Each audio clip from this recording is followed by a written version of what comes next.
Boards.ie was banned the country though, to be fair. Yeah. It was absolute banned the country. Like Yeah. who moderated that? Who moderated Boards.ie? I thought it was all just volunteer moderators. But like, who are these people? Like, because these were there was very clear agendas with a lot of the conversations on there, like that. If something didn't follow a certain narrative or annoyed too many people, it was kind of chopped. So I'm interested, like, who exactly is doing the chopping? No idea. Like that. This was still in like the day and age of when I was, even with the internet. Like, there's so many. I feel like I've all these blind spots to things. I think there's things I'm well tuned in on, and then yourself and. Was it Alex Cremens or Melvin that were telling me about the 2 videos spliced where people are like... That was Melvin. ...doing stuff and then the actual videos playing up above with captions. Yeah, like I had never... Maybe I had seen it, but I'd never paid attention to it. But like I've seen it since. And that's like mind-blowing to me that's how like... That's such a hack to pull people's attention in. Yeah. And that's actually a point I want to talk about today because I think there's a big element of this conversation comes back to social media and what social media is. I'm just going to press this button because, James, are we rolling here? Are we? You're rolling, yeah. Okay, can we keep that last 2 or 3 minutes? Yeah, of course. Yeah, of course. Let's keep going, okay. So, in this conversation about masculinity and... Welcome, by the way, Ian Grant, to the podcast. I've already given you a lovely intro, so... Iron Ian, Iron Mindset Podcast, listen on Spotify. Cut that cut that, get rid of that. But I think a huge amount of the conversation is tied into social media. And this was an idea I learned a couple of years ago, is that since the advent of social media, not just the internet, but the likes of Facebook, and definitely now with the rise in popularity of Instagram over the last 10 or so years, everyone now has a brand of me. So you've become your own personal brand by having social media. Now, it doesn't matter if you're a business like Prymal Productions or a coach like Iron Ian or anything like that. That's true. That is obviously your brand. But even the average person now, they're advertising themselves when they post online. So you'll actually see it that, say, like guys, they generally, the pictures they post that get the most likes will be things of them posing with their new car or them with the lads all dressed up in their finest, I don't know, Gucci or whatever the fuck they're wearing. 3-piece suits and cigars. Sure. But this is what I'm trying to say. It's all about what can I post that gives the best reflection of the persona I'm trying to put out there. And now, don't get me wrong, everybody does it to greater and lesser degrees. Like, no one is just posting random stuff. And maybe they are. Maybe those people exist, but they're not the people who are actively trying to get like followers and things like that. So I think it's always that big question is how does what somebody posts online, what does it tell you about what they're trying to put out there as the picture of themselves, if this makes sense? It makes perfect sense. I used to have this idea before I actually started to educate myself and read books. I had all these ideas in my head about what I thought the world was. And I used to think that when you meet somebody, you don't meet that person. Your avatar meets their avatar. So your ego, the persona you're trying to portray, meets the persona they're trying to portray. And those interactions are completely false. Who was it recently said that your persona, it was a Chris Williamson or someone, your persona can't receive praise. So it does all the things, but when you get the praise for those things, you can't feel that because it's just an extension of yourself. And I used to think about this a lot. It's like when I meet people, they're not really getting to know me. They're getting to know the best version that I want to portray there. And social media has just created this petri dish where we can kind of accelerate and magnify that. I don't even have to meet you anymore. I can just put up a picture of me standing beside some Ferrari that I don't even own. And that gives you the impression that I'm doing great because I have this Ferrari. So yeah, it makes sense. And it's been a journey for me as well. When social media came along, I remember sitting in my driveway. It was, I don't even remember what year it was, years ago. And the first time I thought there might be a problem with this was when you could tag your location in a photograph. And I was like, this is kind of weird. I kind of got it before. There's a bit of crack and you could see your friend had MySpace or something. Bebo, that was what it was. Bebo. You put up your pictures and all this. We're showing our age now. But when that stuff started to creep in, I said, this is a bit weird. And then when I started to see people that I knew and I'd see their Bebo or their Facebook, I was like, hold on. I know this fella the last 10 years. That's not who this fella is. A little trigger in my head went off going, this might be an issue, but I didn't know what that issue was. There was a video. I'm going to struggle now to remember who posted it, but it was essentially some form of influencer had posted a series of pictures and videos of them on like a private jet. But it turned out they had basically just gone onto somebody's private jet, snapped a few pictures and left. No way. But that's what it is. It's that manufactured idea. But I would also say, you're talking about, as you mentioned, you introduce yourself to somebody, they introduce themselves to you, but you're seeing essentially that picture of themselves or that avatar of themselves, as you mentioned, of what they want you to think. And I know we can probably say that that's maybe not a great thing, but in reality, I get why people do it because you're not going to make yourself vulnerable to somebody you don't know. So you're going to, and there's this idea, it's still prevalent that, you only get one chance to make a first impression. So people are naturally going to prop themselves up with all the great things about themselves, ideally, to try and in some way endear themselves to this person or command some form of respect or whatever it might be. So I think that's probably where it comes from. And generally you'll see as time goes on, you develop friendships. That's usually when you kind of get the peek behind the curtain with people. So I think that existing is not necessarily an issue. I just think it's, like you said, it's social media has now magnified that like 10x more. And I don't think our poor little monkey brains can truly understand and quantify that we went from small villages of 150 to 250 people with meaningful relationships to having 3, 4, 5, 6, 10,000 followers of people that can have this keyhole look into our lives whenever they want.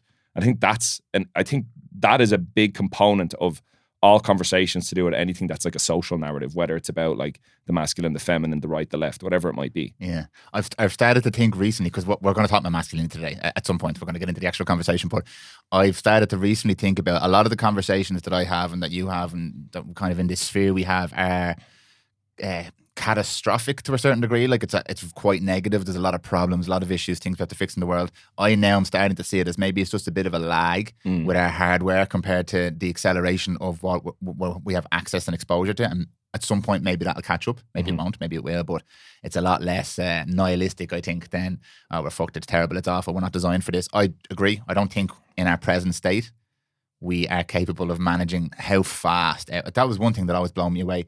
Our generation particularly, I think it's really unique, because up until now, progression has been like relatively linear, and you've started to see this slight uptick with TV and electricity and the radio. And the last 10 years, that growth, we've hit the curve in the hockey stick, like it's just shot off. So we've seen more growth in our lives than our parents, grandparents, great-grandparents, great-parents combined have ever seen together. And I think that onslaught is maybe why we're struggling so much now. We're seeing a lot of this like mental health stuff and identity stuff and all this mad stuff now, whereas our folks are looking at us going, the fuck is wrong with all these lulas? Like none of this stuff existed 20 years ago, 30 years ago. Like, that'd be a fair comment to make. Absolutely. I mean, even if you think about the rate of progression, as you mentioned, in terms of availability of resources, technology, in the very late 1800s, like 1895, the main source of transport was still horses. Yeah. And then it was only maybe 20 or so years after that it became cars, So that even that, like I think I've seen a video about that recently, a whole industry basically vanished overnight with the advent of the creation of the car. And now it's like very normalized. Everyone has a car. Back in the day, everyone had a horse. So it's even to consider what that has opened up in terms of opportunities for people to, interconnect, to network, whatever it might be, to show up to things, to be at places. It's the acceleration has been, I think every 5 years, there's this next leap in what we have access to and what we're able to do. Did you see the Lex Friedman thing where he was in the metaverse with Zuckerberg? Marky? No, I haven't watched it, but I've heard lots of people talk about it. Did you watch it? I've seen the preview clip where it's Lex Friedman talking to the camera, but it's not him. It's the AI generated. Just explain to people who might not know what you're talking about there. So in the metaverse, this is the new project by Facebook, basically, to create like artificial reality, basically, as far as I understand it. An interviewer, an online personality named Lex Friedman held an interview with Mark Zuckerberg in the metaverse, but they were both at opposite ends of America. But in this interview, they're face to face and they are perceiving each other as though they're face to face, but they're two AI generated images, basically, or composites of their body. And I remember when I was watching the video of Lex explaining what this was and him being in the metaverse, at first I just thought it was him in a big white room talking. And it was only as the video went on, there's that, the uncanny valley, you can start to kind of tell there's something not right. Yeah. That kind of kicked in a little bit, like, that's not actually him. But then it was scary how lifelike it was for the first couple of seconds. And I thought this was him. And I think where we went from, even if you consider like 2013 with technology to now, that's 10 years.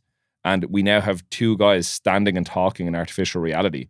And I think that's like something I think I'm still processing the fact that we all carry smartphones and we have all the information in the world in our pocket all the time. And now we're going to be able to have face-to-face conversations with people on the other side of the world as if we're in the same room. I really think it's, as you said, it is that little bit of lag because we're still biological, we're still mammals, we're still creatures, and we're struggling to keep up with the evolution of the one thing I suppose we have over essentially every other creature that's ever existed. It's that big melon of ours, that big brain. The big heavy head, yeah. The rate of progression that of our ability to interpret and create and think abstractly. I think that's where most of our positives come from and all the great things that have happened, but also where a lot of the problems stem from for us. I think we're the architects of our own downfall in our own way. Yeah. Mankind. Like I think everything we are doing, we create this greater gulf between all the amazing things we've produced. Because like, look at this, at the end of the day, we now live in a day and age where food is abundant for the majority of the world. Many people are never going to starve to death. We've actually gone to the other end where people are going to die of excess. Most people have shelter and heating. Most people have electricity. Most people have access to education and information, more so than there has ever been at any other point in history.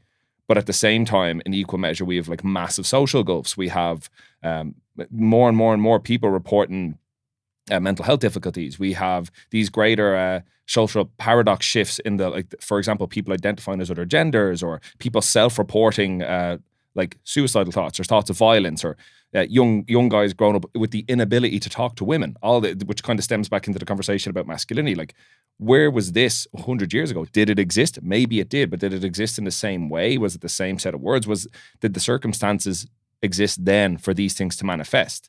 And then what do we do with that now? How do we progress forward from here? Like, what is the next logical step for us? Because the way I would kind of like summarize all this is we've opened Pandora's box. The worms are out of the can. You can't put the toothpaste back in the tube. So what are we going to do now that it's all out? What do we do now? How do we progress? Yeah. There's a question I'm going to slide in later on because you touched on it there, because it does link in with the masculinity thing, the whole why. But before, something interesting you said there. I think it's so funny the way in the space of those generations, 10 years, my folks are still getting their head around the fact that they can FaceTime my sister in Australia, right? And that's relatively normal for me and you, even though we grew into that. That wasn't normal for us when we started. Yeah. But for the lads on my football team who are 20, like, that's just a given. That's how the world works. So when the metaverse comes along now and you're like, I'm struggling to get my head around the fact that they can think they're in the same room, my folks will never understand that, right? We'll struggle with that a little bit. These lads who are 20 now, yeah, what about it? Within a day, they'll be used to that. That's the new norm.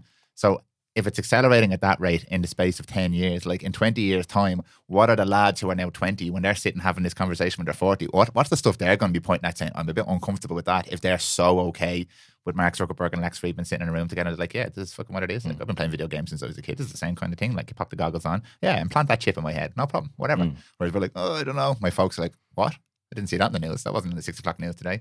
So just that's that rate of progression I find really, really interesting. And I used to be a bit freaked by it, but now I'm like, fuck, I've had a good 30 years, like 35 years. Let's see what happens. I'm up for the hoverboards. Yeah. Okay, masculinity. Let's go there, because we'll do this all day and we won't actually get to the point. Have you got a definition yourself in your head about when I say the word masculinity, what comes to mind for you? And first of all, right, I just want to say something. And this is not context. I'm not giving context for our conversation. It'll give its own context. But intent, I think. I just want to clarify for people, because I think I was having a conversation with James earlier on. Some of these conversations can sound contrarian or inflammatory for the sake of it. I'm not into that. And I know you're not as well. But some people will decide to take some of the things that we are going to say in whatever way they want to take it. The intent we have is to explore this for the reasons we just discussed. Things are accelerating. We want to understand why. We want to figure this stuff out. We want to find it for ourselves. And we want to allow the conversation to happen. That's why we're talking about these things. So enjoy. And if something triggers you or challenges it, maybe think about it rather than getting upset about it. And that's kind of my way for processing this stuff now, because it's a very interesting quote you gave me that I'm going to read out that'll encapsulate that. But before we start, let's define some terms. Sure. Masculinity. What comes to mind? It's difficult to nail it into one word. I think it's easier to say what it isn't than what it is, if that makes sense. Yeah. So I think there is a common misconception that everything that is masculine is male and everything that is feminine is female, when the reality is we are both a mix of both of these things, and it's a list of attributes that are more commonly considered masculine traits and more commonly considered feminine traits. Women typically will have more feminine traits with some masculine traits. Men will have primarily masculine traits with some feminine traits. But like most things, there's exceptions to those rules. So one would be masculinity would be more logical. Femininity would be more emotional. Masculinity would be more leadership. Femininity would be more nurturing. Things like that. So when you nurture your child, it's embracing a feminine aspect of your personality. When you go to the gym and bang out weights and, you know, embrace this more masculine side of you, your more aggressive side. Again, there's aggression. There is, for lack of a better word, people don't like the word submission, but like it's that like to relent to something, whereas to be aggressive is to be forward. So I think it's both of these attributes or series of attributes for masculine and feminine are kind of encompass all of the words. And it's probably easier to break it down into yin and yang more so, where, you know, your yang being your more aggression, your yin being your more peaceful. And if anyone is familiar with the logo, both of them, the black and the white, have elements of the other in each. So if we want to say the white is the, I actually know which one is the white and which is the black and the white. I actually don't know, yeah. Let's just say the white is the yang, it's more aggression. It's got the little dot. Let's go into the racial world as well. Let's do it. Oh, sure, why not? It's got the dot of black in it, which is the yin, and then the black, say, is the feminine with the dot of masculine. So it's the yin and the yang, it's the masculine, the feminine. Both of these things are fundamentally complementary, but they are in ways completely different, but work together. So I would say if I were to put it down to one word. You don't have to do one word now. Yeah. Oh, good. Because it's difficult for me to pick one word. What was the word you're going to use, though? I would say the masculine is like, if we were to try and describe it as one fundamental thing, it's like it is the bright light in the sky, if that makes sense. It's the burning trajectory of forward progression, and the feminine would be like the soft, supple, inviting earth, if that makes sense. So masculinity is more like fire, femininity is more like water, masculinity is more earth, femininity is more air. So these are real hippie ways to think of it. But it's that. And by understanding these two things, we understand that one gender, for example, doesn't identify as isn't just one series of attributes and the other isn't another series of attributes. They're actually both a mix of each. And it's why you will sometimes meet more feminine men, you'll meet some more masculine women. And it's identifying that through a series of events or natural precursors of how they were born, or the personality type they were born with, or how they were raised and nurtured. This is going to give somewhat of a predictive framework of what attributes they might tend to manifest when they interact with other people. So that's a very long-winded way of probably answering your question. And it's a very delicate way of answering as well. I really like how you described that there, because while you were talking at the start, before you even mentioned yin and yang, that's how I visualize it often. Because there's definitely, like, I'm a father now as well, and I definitely recognize feminine elements in what I do sometimes. Mm-hmm. And I definitely sometimes recognize in my partner Jill some masculine elements. But when we find that balance, it's such a comfortable place for us to be. And I'm talking from personal experience here. It's an N of one here, but that's a very, very comfortable place. And whenever I envision it like that, having that, when I look at Jill, I do see the majority of feminine qualities. And when I think about myself, I feel more masculine qualities than feminine qualities. Mm-hmm. But there's definitely a balance of each in both. So for me, that just feels really, really balanced. Now, again, this is quite airy-fairy too, but what you described there about the earth and the embrace and the acceptance and the nurturing and all that kind of stuff, when I'm feeling that feminine thing, that's how I probably would describe it, using the word that the noises that can come out of our face that we use to describe things. That's what I would use. And then the masculine, it's all about the gym and the progression and the work and the mission and the moving forward and the protecting and the providing and all that kind of stuff. So that's a good feeling there.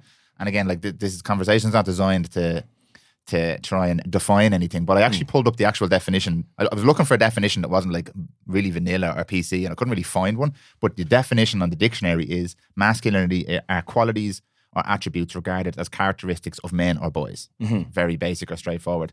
And then there was kind of an add-on to that in some areas, being recognized in particular ways by men and women, which I thought was an interesting one, because the perception of nurturing in someone is perceived as feminine. You said that we do have more feminine men, but they're still men, but more obvious feminine qualities, and we recognize those feminine qualities. We don't say that's a woman, that's a more feminine man. When you see a more feminine man, what thoughts come into your head, or a more masculine man?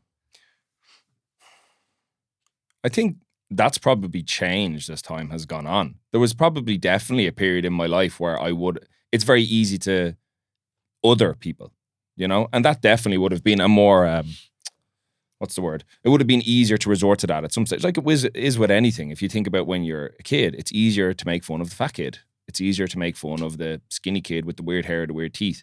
So there was probably periods, like particularly when I was much younger, in my like teenage years and early adult life, where it would have been easier to point out the differences in somebody. Oh, there's a dude that's into like brushing his hair more than me, or whatever. He goes and gets his nails done or whatever trait you want to say that is. Talks with a higher lilt in his voice.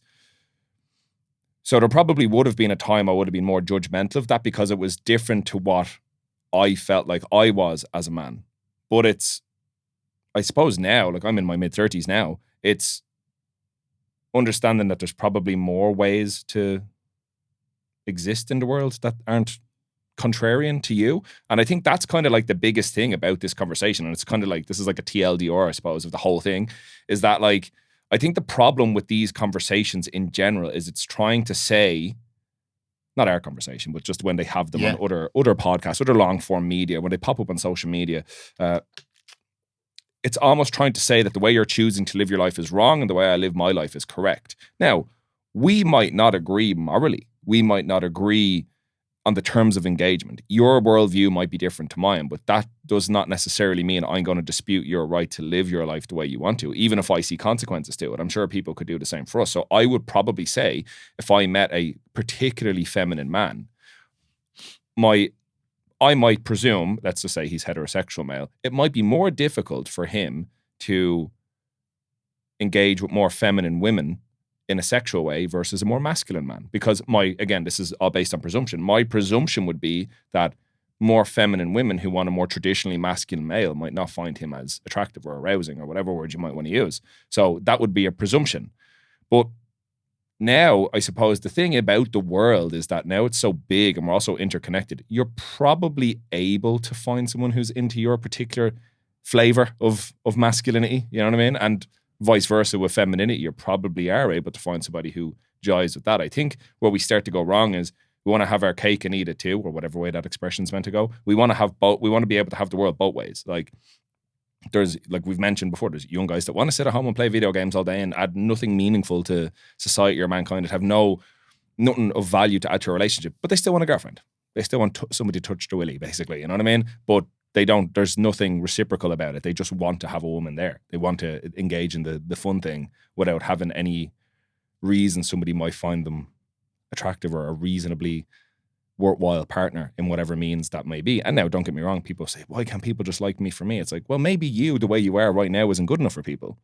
You know? So I suppose you can be whatever you want to be and you can manifest whatever attributes you want, but you have to be willing to accept there's people that are going to like that and people that aren't going to like that. Like you said at the start with this conversation, we're having a very open, honest, candid conversation, and there's people that it's going to resonate with. There's people in the middle who probably won't really feel any particular way about it. They might just listen to it because it's interesting, and there's going to be people who are genuinely not going to like it, and that's okay. Those people can exist, and I'm still going to get up in the morning and not worry about it. Yeah, that's a fact. I know you, and I know you won't worry about it. Do you worry about anything? Sure. Little things. I've deadlifts later, so I'm thinking about that. Yeah. That extra 0.5 a kilo. When you describe me living my life and being okay with you living your life, that's amazing. That's what I genuinely believe that's what most of us want. We want to be able to live our own lives with no one shitting on us, and we're pretty happy that other people should have that ability to do it too.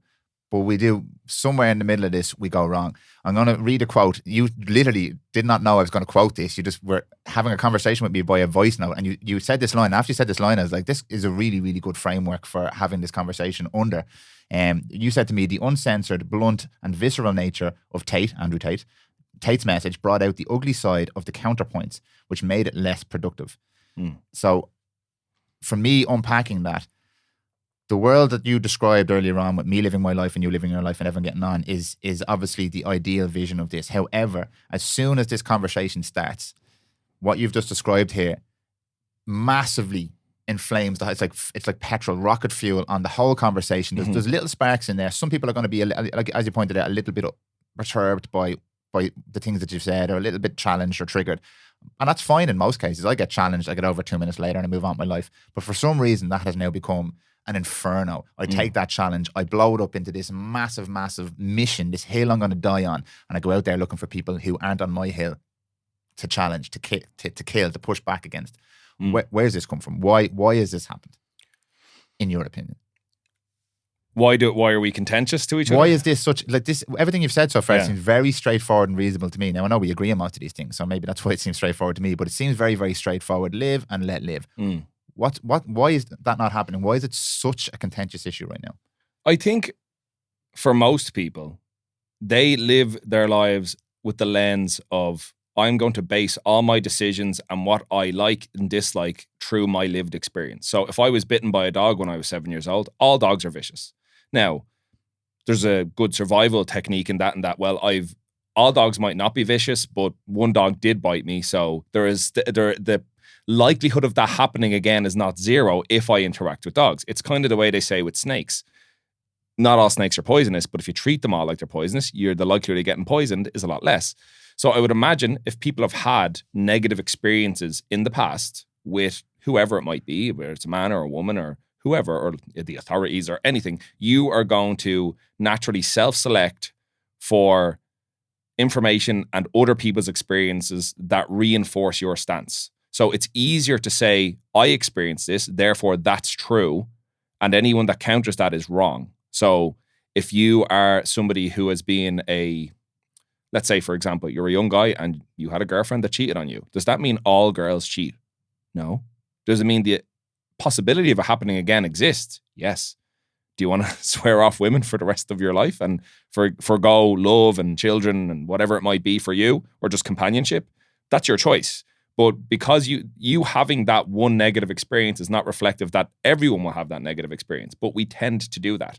It's the same way I see it in the fitness world all the time.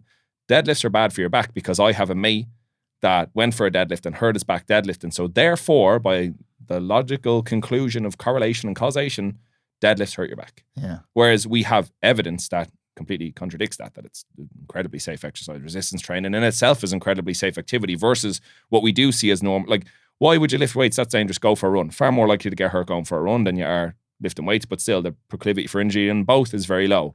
But again, what most people will do is they will sit on their lived experiences, or if an authority figure has given them a piece of information. So when you're a child, if a parent says to you, any more than 2 eggs a day is bad for you and raises your cholesterol, like, your mom's not a doctor, right? Now, she has your best interest at heart, but she's just echoing a sentiment that was probably told to her in 19 splash long before you existed, that she has carried into the modern day and is now inflicting on you. And it's the same thing. We hear it with all things, like things that permeate and still persist in society that are not necessarily true. Like a very common one is, say, for example, men are across the board stronger than women, right? I make my living in powerlifting. Now, I know there's outliers, but if we compare, and this is provable, men and women in the same weight class in power, let's say 70 kilo male, 70 kilo female, both of the same standard of lifting, their lower body strength, there's about maybe a 10% discrepancy in their ability to produce force. So with their squats and their deadlifts, for example, will be very similar, but there's a massive gulf in their bench press. So when people say men have more upper body strength, that might be true, but overall, potentially not. We also have to consider, as a group socially, we have encouraged physical activity more in young boys from a very young age versus girls. And I know that's changing now for the better for everybody, but these are things that we would have upheld as common beliefs. Or like, for example, I'm sure you probably understand that women are just better with kids. I'm sure you're a fantastic father to your kids, but that doesn't make your Mrs. Jill a better parent, but I'm sure her role is very slightly different to yours. But these proclivities and these ideas just permeate society, that there's these things that are, you do this, I do that, and we have our strengths. Now, those may be true to a degree, and there is elements of truth in everything, but people will tend not to find out the why. They'll just go with it because either an authority figure told them or they had an experience that reinforced it, and we land on things like this, where people will decide masculinity is toxic because I heard a dickhead on the internet say something bad about women. Yeah. There's two thoughts on this. This actually seems to lean into the pill breakdown a little bit. But let's take your deadlift example there. My friend hurt his back doing a deadlift. There's 3 ways I can deal with this. I can completely just ignore that and live in not change my beliefs. My friend hurt his back. That's my belief now. Option number 2, I can demonize deadlifts and stay away from them. Sorry, that was option number 1. I can demonize deadlifts and attack them. So then I can tell everybody else, you shouldn't do deadlifts and you shouldn't do deadlifts because deadlifts are bad. So no, it's no longer, I'm not going to do a deadlift because there's a risk of me injuring myself. Now there is, you shouldn't do deadlifts either because deadlifts are inherently bad. And option 3 is probably the blue pill, which I should have started with, which is I'll just keep going, not challenge my beliefs or change my beliefs in any way and just keep doing what I'm doing anyway. So I feel like nowadays option 2 is where most people tend to go because probably of social media. I will now demonize the thing. It's no longer enough for me to change the way I live because I got bitten by the dog and stay away from dogs. Now let's go out and kill all dogs. Nobody should have a dog. You shouldn't have a dog. A dog is evil. And if you decide to have a dog, that's oppressive on me. You're oppressing me and all these other people who are now on my team, who we all got bitten by dogs. You're now deciding to oppress us because we got bitten by a dog once. So I feel like now that's where a lot of the conversation lies. It's polarizing, and it's encouraged to identify with the dog haters or the deadlift haters and to become part of that. And not only that, there's social credit there then, because then you find other people who have a similar belief and you feel part of this group. Oh, you're in your echo chamber then. You're in your echo chamber. You go and you find a forum online, you post that, and off you go. And there's all the other elements that add into fuel that fire. I won't go too deep into that today. But yeah, I feel like that's where a lot of the contention comes from nowadays. And then obviously you have figures like you mentioned, like Andrew Tate and stuff like that, which are just, like we've said this before, a lot of these figures on both sides are saying very similar things, because most humans want very similar things. We want to be accepted. We want to be respected. We want to feel a part of something. We want to feel connected. Most of everything we do they're the driving force behind them. And these guys talk about these things all the time. The language they use and the context in which they talk about it, I think, is quite important, which, in my opinion, leads to the hill to die on. Screw everybody else, and let's go and find that thing and stamp it out, because that will lead to a better world. And it is my genuine belief that the vast majority of normal people who get caught up in these arguments just want the best, but are, to be patronizing, maybe being misled a little bit by everything. The narrative, the movement, the emotion of it all, the social credit of it all, those primal drivers of I am now part of something, this is my purpose, which maybe will help us link into this lack of purpose and identity and listen to this. We'll get into there. Well, let me ask you a question. Go on. What do you think gives rise to figures like Andrew Tate? Like how does something, now look, again, there's probably a whole other element to this where we talk about like gaming the algorithm and things like that, which I know was a big element of his rise to popularity. But those people don't come to prominence for no reason. They don't get as much traction as they do for no reason. Now, this is not to advocate at the moment anything he said or done, but it's to say, why would so many people rally behind this person or the belief set? And I really disagree with the idea that it's a massive Western societal internalized misogyny. I don't necessarily know that's true. Now, I'm not saying that's not an element of it, and I will speak to that after you answer, but what gives rise to somebody like that, do you think? In my personal opinion, it is a lack of options, other options. I think a lot of the people like Tate, and conversely Peterson and Rogan and these people, I'll speak for men specifically. It's a different conversation for women, I think, in a similar vein, but different conversation. They represent something that we know we're missing on some level, don't understand how to get, and they tick most of the boxes. And nowadays, if something ticks most of the boxes, they have to tick all of your boxes for you to be part of that tribe. So if I believe one thing you say, I have to believe everything you say, because that's my initiation into the tribe here. I have to agree with everything that you say. Politics, a perfect example. I'm right-wing or left-wing, so therefore I hold all right-wing beliefs or left-wing beliefs. That is my personal lived experience, is the exact same. And I spoke to you about this, spoken about this in the podcast before. Nowadays, I feel like people in my position who have had a very, very average, loving, healthy upbringing actually was a disadvantage for me as a man to try and understand my masculinity. My dad was so much of a man that I ended up having to figure out how to be a man by myself, because he did everything for me. He created a really comfortable environment for me to grow, which now I personally believe, and I love my dad's my best friend, and I've talked to him about this, but I believe that left me wanting in areas that a challenge in my life could have helped me with, I suppose. So when I look at when I found Jordan Peterson, I was like, whoa, it was mind-blowing for me, because it was lighting up elements of my brain that I hadn't had exposure to before. Personal responsibility. I didn't have personal responsibility because my dad used to fucking solve all my problems for me, like, because the man is an animal. He is a man who solves all the problems. He solves everyone's problems. But that left me with a need to discover it myself. Now, I was very lucky. I'm now looking for that. I'm searching for that. I feel like a lot of people maybe never come to a point in their life where they have to. So that leads me to the second point. Outside of my personal lived experience, to your point earlier on, life is now extremely easy. There are no barriers for many of us where we are forced to take stock, to go through this initiation, to develop the skills, question our own beliefs, become the man, develop our masculinity, challenge ourselves, do difficult things and move forward. You can cruise through life.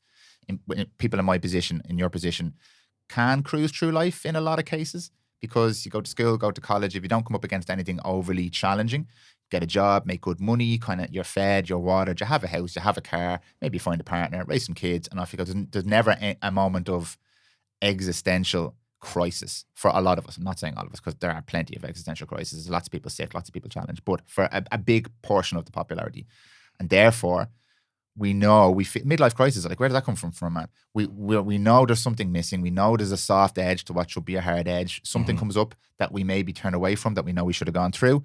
And there's a little fucking, what was that? Why do I feel like a piece of shit? Oh, I'm a bit softer in the middle now. And like, why do I spend all my time distracted now? Why, when a challenge comes, why does that like fill me with absolute terror and fear? And I fear challenging this now. And most of us sedate that away. So we'll sedate it with drugs or porn or alcohol or like that. So then a Tate comes along, and he represents everything that we think a man should be, albeit with a caveat there, and with other elements to what his message is. And in my belief, that's why they can generate such traction so quickly, because there's a huge percentage of the population in that position I just described, craving this on some subconscious or conscious level, and then he appears, or Rogan appears, or Peterson appears, or Goggins appears. And that will appeal to, like, the Tate will appeal to many of the primal instincts of a man. Get bitches, get money, get fast cars, and fuck everybody else. Like, there's a primal element of that in all men. We moderate it, we control that, and we're taught how to manage that to become good men, in my opinion. But he just appeals to the base instinct, I think. So, again, a long-winded answer, but my belief is that's why these guys generate such traction. End. I agree. No, it's good, because, and I think that's kind of the important thing when it comes to answering these questions. These aren't, 30-second reels or on Instagram or a TikTok video. The point is, benefit of long form media is being able to elaborate your thoughts. And I would echo your sentiments a lot. Like, and I think that's the big thing about this particular character. And this is, again, I think we keep lending these caveats. Like, I think if people are listening and they can't understand it, we're talking about something in like separate to everything else. Like, I know this person, like Tate, has been accused of heinous crimes. Not talking about that at all. Yeah, this is completely separate matter. We're talking about his presence on social media, his popularity with young guys, things like that. And I think it's the embodiment of what would happen if you ended up in the most abundant state you could and could live out this power fantasy, because I think that's what it is. And the reality is, I think, as you said, for men, we've kind of gotten to a point where everything's conquered. All the battles are fought. So we kind of have to find our own personal ones to give us our next mission in life, our next hit, and our own little hill to stand on and conquer with our own little flag. Whereas I think what he represents and why it resonates so much with younger guys who think very outwardly. They're not thinking about like their, the ego, the self. They're not having this internal dialogue where you might see that in a figure like Jordan Peterson. They're thinking about get money, get girls, be cool, look cool on social media. All my mates want to be around me. I can splash the cash. We can go to nightclubs. We can go to this. And that is like the ultimate form of excess. He's that person in that level of abundance of money that, like, he can have any woman, right? Cool. But will he ever have that genuine connection with one woman? And I know there's maybe an argument there. I don't know his personal life, right? So maybe he does. But it's that idea that they sell that idea to young men that you should be able to sleep with as many women as you want, right? And you want to make so much money that you can drive any car you want and live in the biggest mansion in the middle of Romania. And you can, eat one meal a day that's KFC, smoke cigars and drink whiskey all day. So live in complete excess and still be this alpha, Chad, Sigma, whatever, grind set, 24/7 grind set. The majority of people are never going to be there. That's just a fact. And even if they were to get there, is that really the best reflection of what you would want for your life? Because here's the reality, right? Let's say you achieve all that by the time you're 30. If you're with modern healthcare, the likelihood is you're going to live to 80 or 90. Is that what you want to do for 60 years? Because I don't know about you, because I don't. I can't imagine. And look, you could obviously make the counterpoint. Well, you won't, because you're not fucking Andrew Tate. Of course, great. And you know what? In fairness to him, fair play to him. All right, he built a fortune with his brother and all that. Good for them. Right. And that's them living their life, and they're not harming me by living that way. And I think that's a big part of it. It's voluntary involvement in that. And that's fine. I think the issue stems from is that is an aspirational goal to everyone.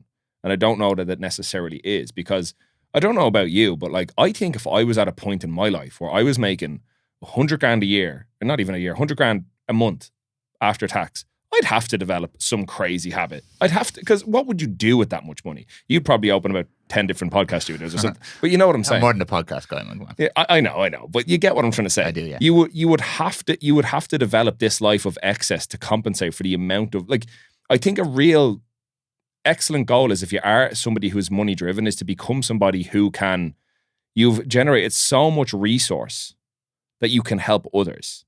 Because I know, like, for me personally, like an aspiration for me to do well in life is that I can take care of my mom. So I want to be able to, when my mom hits retirement, I can take care of my mother. You know what I mean? I'm not saying I need her to fucking come live in my house, but I want to make sure if she has bills that need paid, I can pay for them. If she wants something done to her house, I can do it for her. I would rather have a car that's a couple of years older. I would rather have, you know, a 3-piece in the sitting room that's a bit older, so my mom can have something nice, because she did that for me. And I think that, to me, that is a better representation of being a man, or a man's man, or whatever, than driving a Lamborghini, personally. Now, you could say you could do both, and sure, maybe you can, but you're going to be in a very tiny percentage of men that will do that. And I don't think, I think aiming up is good for everyone to do. I think you should want to do better than where you started, but I think it's also, it's probably not the idea to aim so high in one direction for one thing that it forsakes everything else. Like we've talked about, just making money is not the name of the game. You're probably better off being somebody who makes 80 grand a year with a healthy social life, a fit and healthy body, good mental health, and an abundance of people around you that love you, than somebody who makes 250k a year, that works 90 hours a week, has a girlfriend that he never sees, or a wife that he never sees, kids that don't fucking even know who he is, don't like him, you know, and you're, as you mentioned, you've got the saggy belly, the spare tire, the bags under your eyes, and, you know, you consider self-deleting every once in a while. That's probably not a preferable outcome. So I think it's, Andrew Tate is somebody that shows you the excess of, if you ended up in this 1%, here's the like superstar life you could live. And maybe that is appealing to some people, and it is, obviously, because of his popularity. But then you have to have that trickle down to, like, well, who are you? Where did you start and where are you going? Maybe there is, in 1 million people that have watched him, there's 1,000 that could actually tangibly do that. But then out of those 1,000, and this is a big piece, I think, of modern life, as we talked about, how many of those people are willing to sacrifice who they are and what they have for what they could be and what they could have? I think that's the hard thing about the modern day. For you to achieve anything, you have to be willing to sacrifice almost everything about yourself. Like, you can't be the person who stays up till 3 a.m. playing on your computer and also be the person that gets up at 5 a.m. and goes to the gym. That's not going to work. You're not going to be able to be the person that works a 9 to 5 and then does 5 hours working on your side hustle to try and get your own business started and also go out on the piss every weekend. That's not going to work. So you have to be willing to make sacrifices somewhere for that delayed gratification down the road. So I think even in the audience he's talking to, there's only a small subset of people that could do what he's done. And even in those people, there's probably an even smaller, probably even single-digit number of people who are willing to go to the lengths that he went to and others have gone to be that person. I think that's a really serious conversation people need to have with themselves. Yeah, I've more nuanced offer on that as well. And again, Tate is the name we're using here, but there's a lot of this, what would you call them? I suppose influence. There's a lot of these type of people now preaching a similar type of message. And in my opinion, they're preaching the outcome. They're dangling the carrot, which is, and again, it's interesting because if I compare it to even attracting a mate, the initial attraction is the carrot. It's maybe the looks or whatever, the body, whatever it might be. But the whole idea then is that is to spark potentially a deeper connection, a sense of connection. And that's something that these guys never talk about. They just talk about the Bugatti. They just talk about all the women you want. They talk about the millions and millions. They talk about the house. But we would understand the type of person in general, with some exceptions like Tate and that small subset you mentioned, the type of person you would need to become to develop even a small percentage of that is a different person with a set of skills that makes you a more resilient, more compassionate, more connected, more engaged person, unless you're hyper-focused on an extreme outcome. So for someone to make money, you run a business, I run a business, you need to change who you are in a positive way.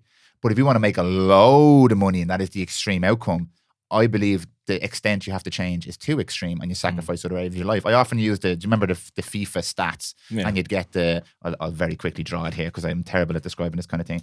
You get the kind of, I've got 90 speed, but that means I've only got 25 agility and I've got 30 shot and like showing the camera there. I often think of that. And if I optimize for any one of those particular things too much, it's going to take from something else. And I'm fine with that once the thing it's taking from isn't massively valuable for me as a person. And my personal belief is, for most of us, we value connection. So most of us, with some exceptions, probably want a relationship, maybe a family, maybe some security, maybe some connection in our community. And all of the other things we think we want, like money, are really only driven by those other instincts. I want loads of money, so men will respect me and women will desire me. That's connection. That's acceptance into the tribe. That's my place in the tribe. So it's back to connection again. So if I can understand that, and understand that why I'm attracted to Tate's message is because it represents other things I actually care about, and I can decipher between those two things, then yeah, I can work towards making good money for financial stability, to take care of my mom, to take care of my partner. So maybe she doesn't have to work if she doesn't want it, to provide for my children, to build my community, to contribute and give back. Still looking at making loads of money, but the type of person I have become to make that money is completely different. And that's where I feel we missed the point with these figureheads. Yeah. Conversely, someone like Peterson has that compassionate element in there, I believe. Anyway, now there's other things with Peterson I'm not 100% on, but the message from the Tates lacks compassion. They lack the understanding that maybe Ian wants to be a compassionate, caring, connected kind of person. So maybe I should dilute this message a little bit. That's not for the extreme ultra people. Or maybe I should really come out and say this is only for the extreme ultra people. It's not for everybody. And if you don't do this, you're a piece of shit, beta male kind of. That doesn't get as many clicks though. Doesn't get as many clicks. So that's the marketing argument. Won't get into too much. But the nuance for me to that conversation, whenever I listen to it, is you've got people shouting on both sides. He's a misogynist, he's this, he's that. And why are men attracted to this? Because it represents something we think we want, but I don't think we give ourselves that distance, that separation from it for 5 minutes to realize, okay, why do I want that? Okay, it's to be more respected, more connected to what are my actual goals in life? Okay, well, now I can use some of the lessons he's given me, because to be fair, there's some value in there. Like, man knows how to build a business, knows how to build an empire. Maybe I don't need the millions and millions and millions and the Bugattis and the cigars and all this, but a little portion of that would make my values, dreams, all come true, a little bit more achievable for me. But on the pursuit of that, I become a better version of myself. I become a more robust, resilient, healthier, happier human being, which is the positive outcome, in my opinion, most of us want. I agree. And I think that's a very important part of the discussion. You could fundamentally dislike somebody and what they truly stand for. Like, a prime example of this in history is fucking Hitler, right? I like what you're going to do here. Very, very evil person who did a lot of evil things. Doesn't mean he didn't have good ideas about education reform, how to eradicate homelessness and joblessness. And anyone who doesn't know their history can just go, oh my God, I can't believe you said that. You fucking Nazi sympathizer. Go read a fucking history book. And this is the problem. Yes, horrendous evil person doesn't mean they didn't have good ideas. In the same way, some morally very good, not like good people, you mentioned Jordan Peterson. I would say Jordan Peterson is probably a morally good person. He's a family man. He loves his children, loves his wife. And I think it does a great service to his community. But that's not to say that he doesn't have some ideas that I don't disagree with, particularly on the political sphere. Like and this is the point, him differing from my political beliefs or me differing from his or whatever it might be or anybody else's doesn't fundamentally throw out everything you can take of value from that person. And that is where I think we fall down a lot. So I've friends of mine who I would consider have very wildly different belief sets to me, but it doesn't mean that all their ideas are bad to me. And in the same way, they probably recognize that not all my ideas. I actually had this conversation recently enough with a friend of mine, a girl that's in powerlifting, and she'd be much more like in terms of like relationship structure would probably want something a lot more progressive than I would. Like, I would definitely prefer to have more traditional family setting where like my wife or girlfriend would raise my children. Again, I'm progressive enough to say I'm not going to tell you can't work, but I would love to be in a place of abundance that if you decided you didn't want to work or only wanted to work part-time, I want to be able to support that because I think it's potentially the best scenario for the children, right? But then this translated to her as Ian only believes in traditional gender roles. And I was like, no. Misogyny. Well, it didn't get that far, but you can do what you want if it works for you. I'm saying this is my value set and I'm not inflicting my value set on you. And just to bring it back to what you were talking about earlier, I do think that's what people want to do. It's your value set versus mine and only one can win. It's like, does it have to be that way? Could we not find common ground where like fundamentally we want the best for our families, let's just say, or ourselves or our lives? Why do they have to come at the expense of each other? Now, in some ways, maybe there are things that just can't coexist. But I think the problem is we're not even trying in many cases. Not when I say we, I don't mean you and me. We're here having the conversation. We're not shouting at each other and we're not shouting at anybody else. And I think that's the key. It's finding ways and means that we can all coexist in what is fundamentally a very big planet. Like, we don't all have to be. And I think that's kind of the one problem with social media. The reality is, if you want to see all these problems vanish, turn this thing off and just look at the people who are around you, and you'll be sound. But again, that's not the world we live in. That's a very easy thing to say. But again, the cat's out of the bag, the worms are out of the can. This is everywhere now. It's something we probably want to deal with, something we probably want to have these conversations about. Incidentally, you mentioned Jordan Peterson, and it's actually a very interesting thing. Jordan Peterson has a message that I really like, and I think the reason it resonates with men is there's one particular quote that I like from him, and it's, "Seize opportunity where responsibility has been abdicated." So where people have taken a lack of responsibility, even to give this an actual picture for people, in your job where somebody sees something that's wrong and they go, "It's not my job." That is an opportunity for you to seize. You can take the reins in whatever that is and be the person that solves that problem. Your dad, you mentioned, big problem solver. He saw opportunity where no one was taking responsibility for something and he took it. Now, I love that idea because I do think part of the problem with most people is they don't want to take responsibility for anything, for themselves primarily. And that's usually where you just want to start. Just take a bit of responsibility for yourself, whatever that looks like to you. I'm not going to project my value set of responsibility onto you, but find a way you could treat yourself a little bit better, be a bit more accountable to yourself, and frankly, hold yourself to a standard and say, I'm going to at least meet this minimum standard every single day. Now, there is a point I don't disagree with, but I think Jordan Peterson misses half of the point. But I definitely want to get your thoughts on the responsibility thing, because I know that resonates a lot with you. So you want that before you? Yes. Okay, perfect. Okay. And what I'm also going to do, I'm going to let James prep here as well. I'd love James's input just at this point in the conversation. So James, you prep yourself there for a little while I give my my answer back to Ian here. Responsibility for me is, it's like it immediately lights up all the areas of my brain, because it's now at this point in my life, and it wasn't before, and I'll explain that. It is now one of the sole drivers for almost every decision I make in my life. Is like, just like you said, and I hadn't actually framed it the way you framed it there, which is really nice. Is there a place that I can take responsibility here? The most extreme or the most evident version, and I'll say this now, and Jill will laugh if she's listening here, the most evident version that I can see in front of me now is I will try, and fail in most cases, but I will try in any disagreement or argument we have at home, I'll try and see past my emotion, which I struggle with. That's my first barrier. Is there a place here where I should take responsibility for the argument that we're now having, even if the particular thing we're arguing about is not my responsibility? Is there a place I can take responsibility here and just diffuse the situation? Not to win the argument, to win the situation. Can I take responsibility? And will it diffuse the whole the whole argument? And the end result will be my kids are happier, Jill is happier, and I'm happier, despite what the original argument was about. So for me, that's the most obvious one. But now, in every element of what I do, I'm like, okay, where is the bit here that I can take responsibility? Where before, my immediate reaction was to, not my problem, not my problem, not my problem. And it has transformed my entire life. So that message from Peterson, the first time I ever heard him say, make your bed, and there's a lot of pushback around this concept now at the moment. It's oversimplified, blah, blah, blah, blah, blah.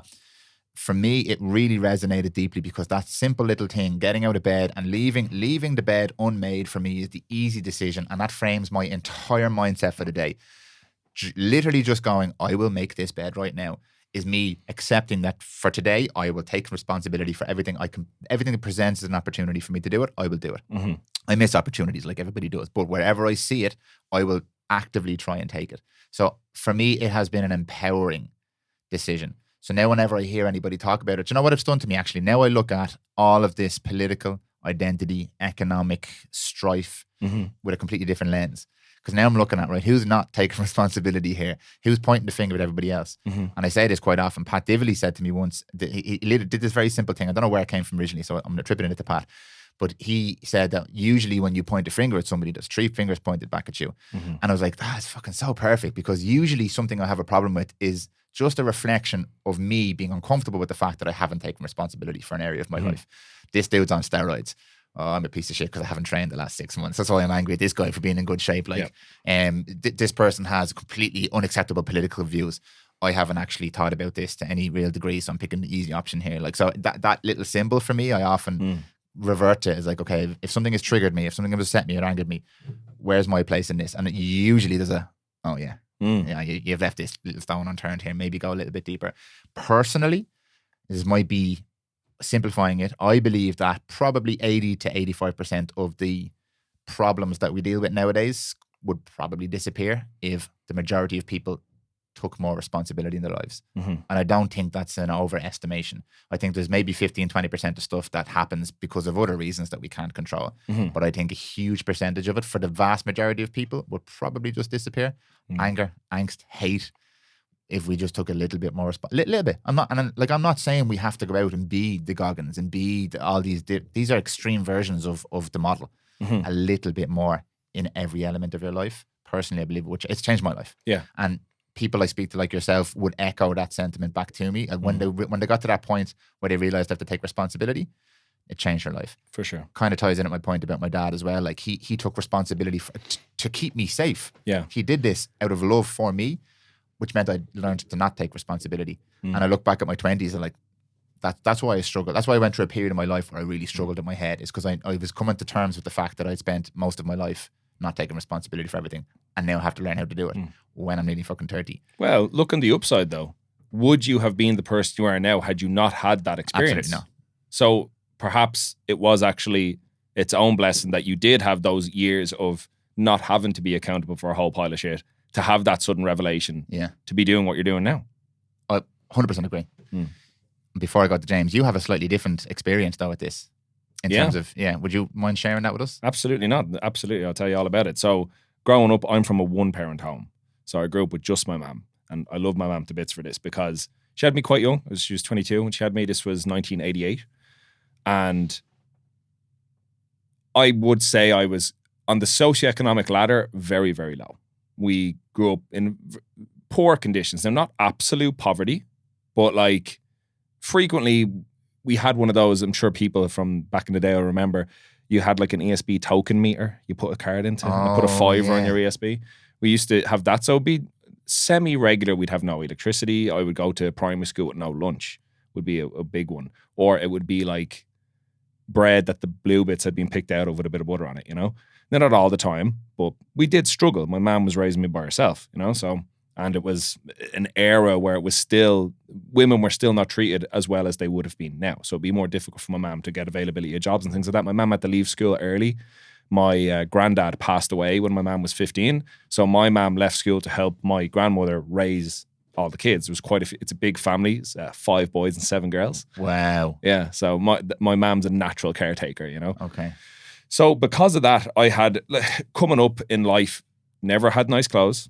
And it was pointed out to me, this is actually a very interesting experience I always try to think back to. I think people want to believe that when you think of like the child that like didn't grow up, like, you know, harder times, people would be nice. No. Some of my worst experiences were adults when I was a kid. Really? Yeah. Very, very rude to me, very cruel to me, because they knew I was from a one-parent home. They knew I, at the time, like I had a less than reputable family. It's not the same anymore. But yeah, that was definitely a thing. Other kids as well would make like, you know, Adidas is the 3 stripes. I had the knockoffs that 2 stripes. So this was pointed out to me, things like that. But again, this is all character development, you know? So I would say there was a pivotal turning point in my life when I got into pro wrestling. Who was most people probably, not probably anymore know me for that, but I used to, when I was 16, I joined a pro wrestling school, learned to do the falls, the suplexes, the slams.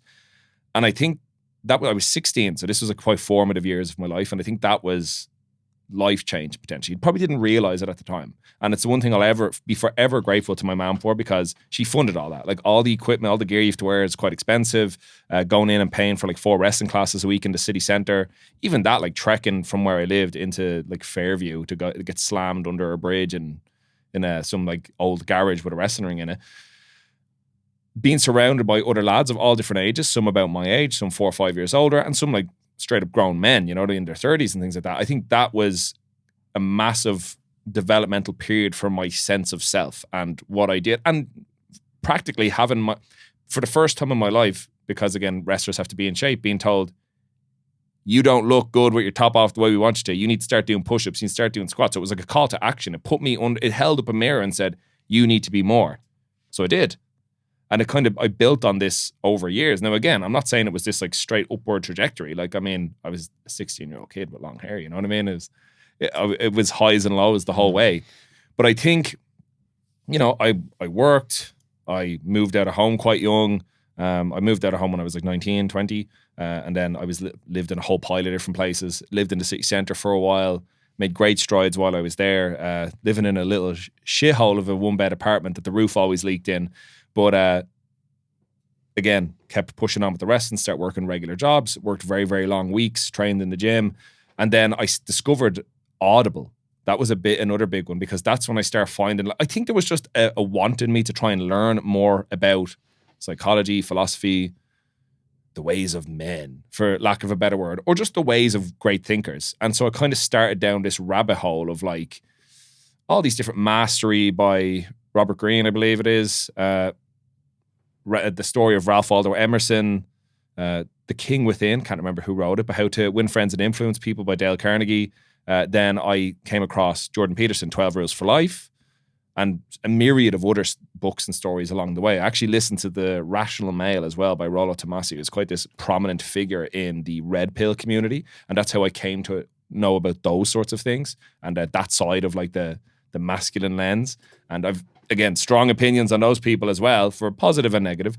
But even so, that was like the journey. And then from there, and with Peterson as well, it was the adoption of personal responsibility, which I think I was subconsciously doing anyway, but it came to the forefront of my mind that it's actually a very liberating idea that you are essentially in charge of everything that happens in your life for the most part. Yeah, there are things that are outside your control, but there's a significant portion of it that you can absolutely manipulate. And you have to look at what is the primary resource you have. So I came from a poor family. I had no money, but I had time. So I put time in. If you come from a family of abundance, great. Use the money, save the time. Use what you have. I like to talk, so I do that. This is why I started my own podcast, working here with you. It's why I work in a role where I work with people. Programming, powerlifting, strength training, conditioning, all that stuff's the easy bit. It's the interpersonal stuff that interests me, and the relationships, and how, not just how we communicate and why we communicate, but how I would communicate with you might be different to how I communicate with 50-year-old Mary from down the road, or 21-year-old Dale who comes from down the country, or whoever. And it's understanding the nuances of communication, because that is actually one thing I will say. I think men are generally poorer communicators than women. I think women understand more like subtlety in communication, and it's something I want to know more about. And I think that's one thing they have in droves over us. They can understand each other at a look. They can subconsciously communicate in ways we can't. They can read a room better than us. And it's something I've definitely found with the women I have in my life. It's an absolute excellent skill I have, and one I try to like leverage when I can, like what's going on in here. You know what I mean? Yeah. But through that whole journey, it was the adoption of responsibility. And this is, again, just to kind of tie back into that, the one thing I think Peterson misses on sometimes is, for all the responsibility you take on, you are to ensure you adopt an equal degree of authority over that thing. Because if you have all the responsibility and no authority, you're a slave. Yeah. If you have all the authority and no responsibility for the outcome, you're a tyrant. If you have adopted the most responsibility and you have the most authority, you're a leader, because you are taking the brunt of the burden to take it off the people who work with you or under you or whatever it might be, in whatever role that might be. Like, I'm a coach by nature, so I have the final say with my athletes and what happens, but I also take the bulk of the responsibility for how they progress. Their failure is my failure. Their success, that was me propelling them for what they can do. Do you know what I mean? So it's that nice relationship of give and take. They know where their responsibilities lie. I know where mine lie. I know what I have authority over, and they know what they have authority over. And that's the balance.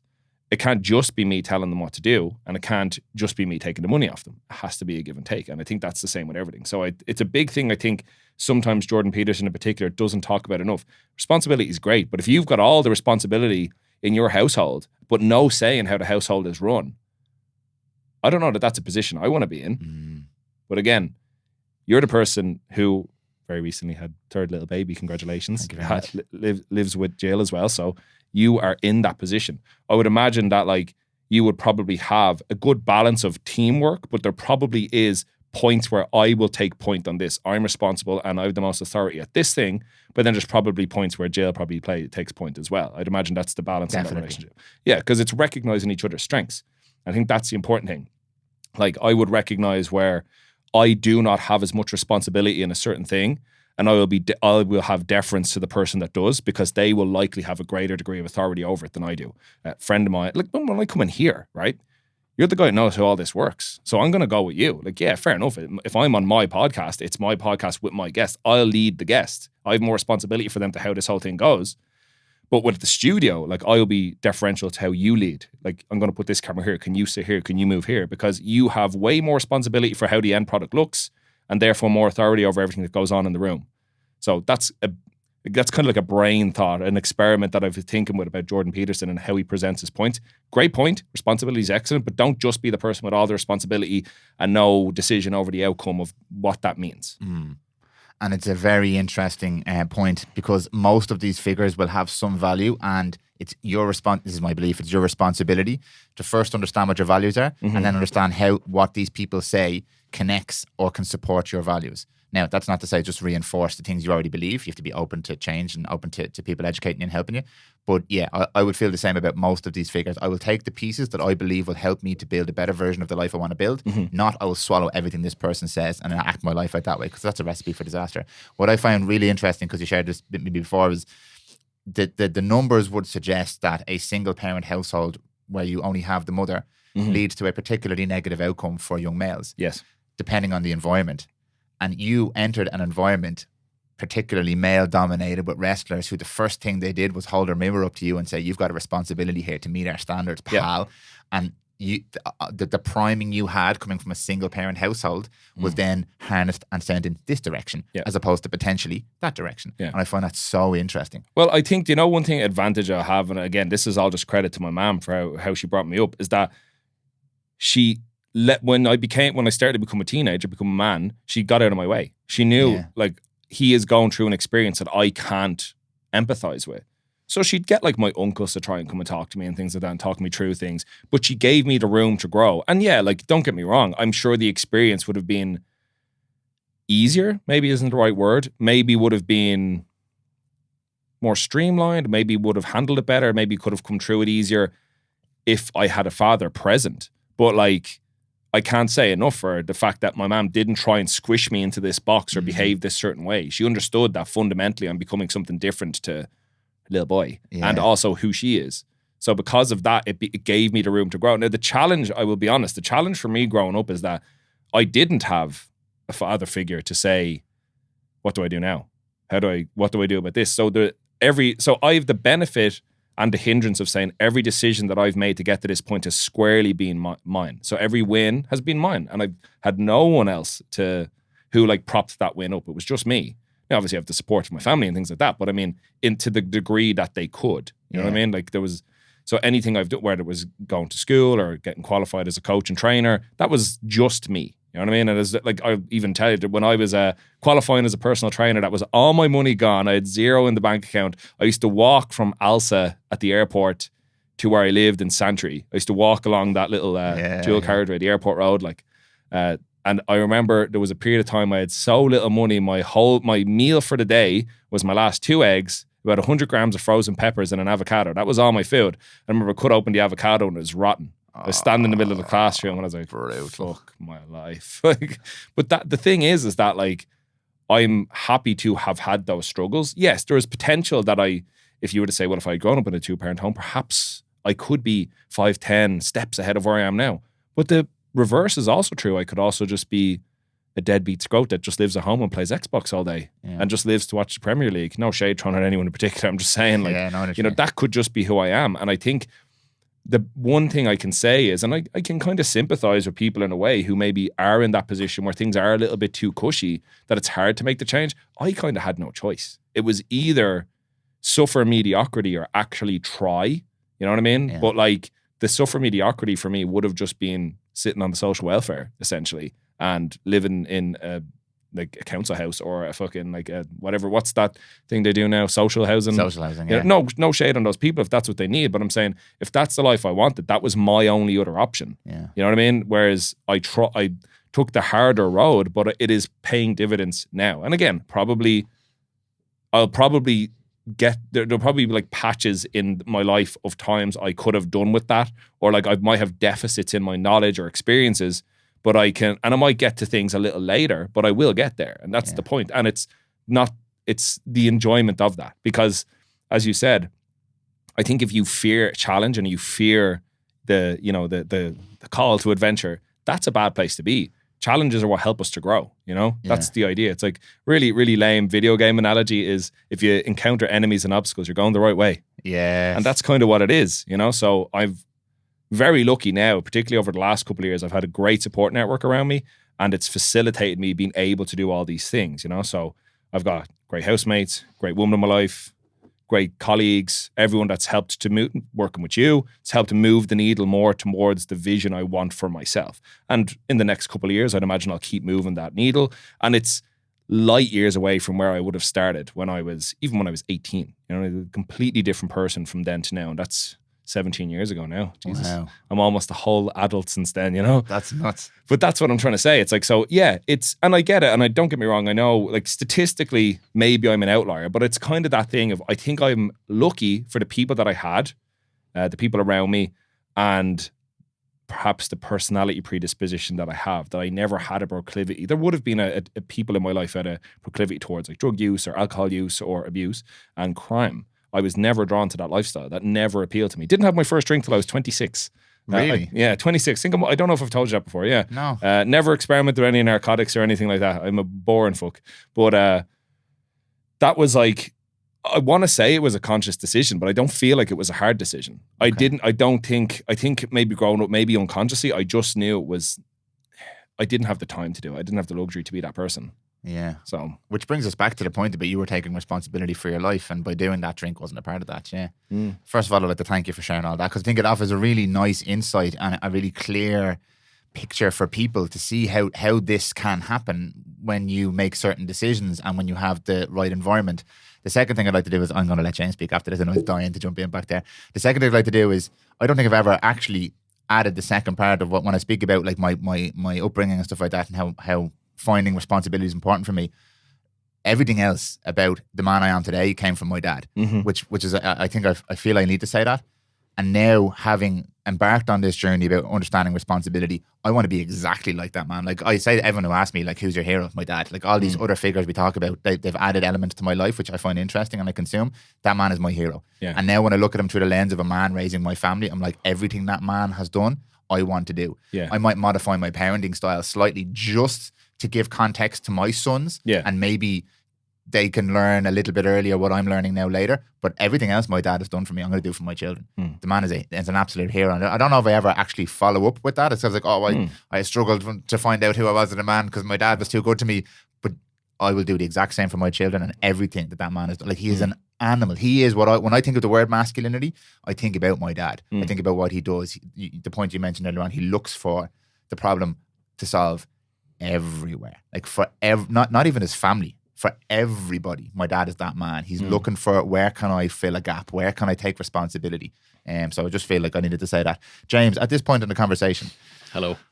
Welcome to the podcast again. Have you any thoughts, any input based on everything we've discussed to this point? Yeah, interesting conversation. Definitely so. Sorry, just to clarify, James is a decade younger than myself and Ian. So he's he's on the front lines at the moment dealing with what we're talking about. In the trenches. In the trenches. Yeah, 26 years young.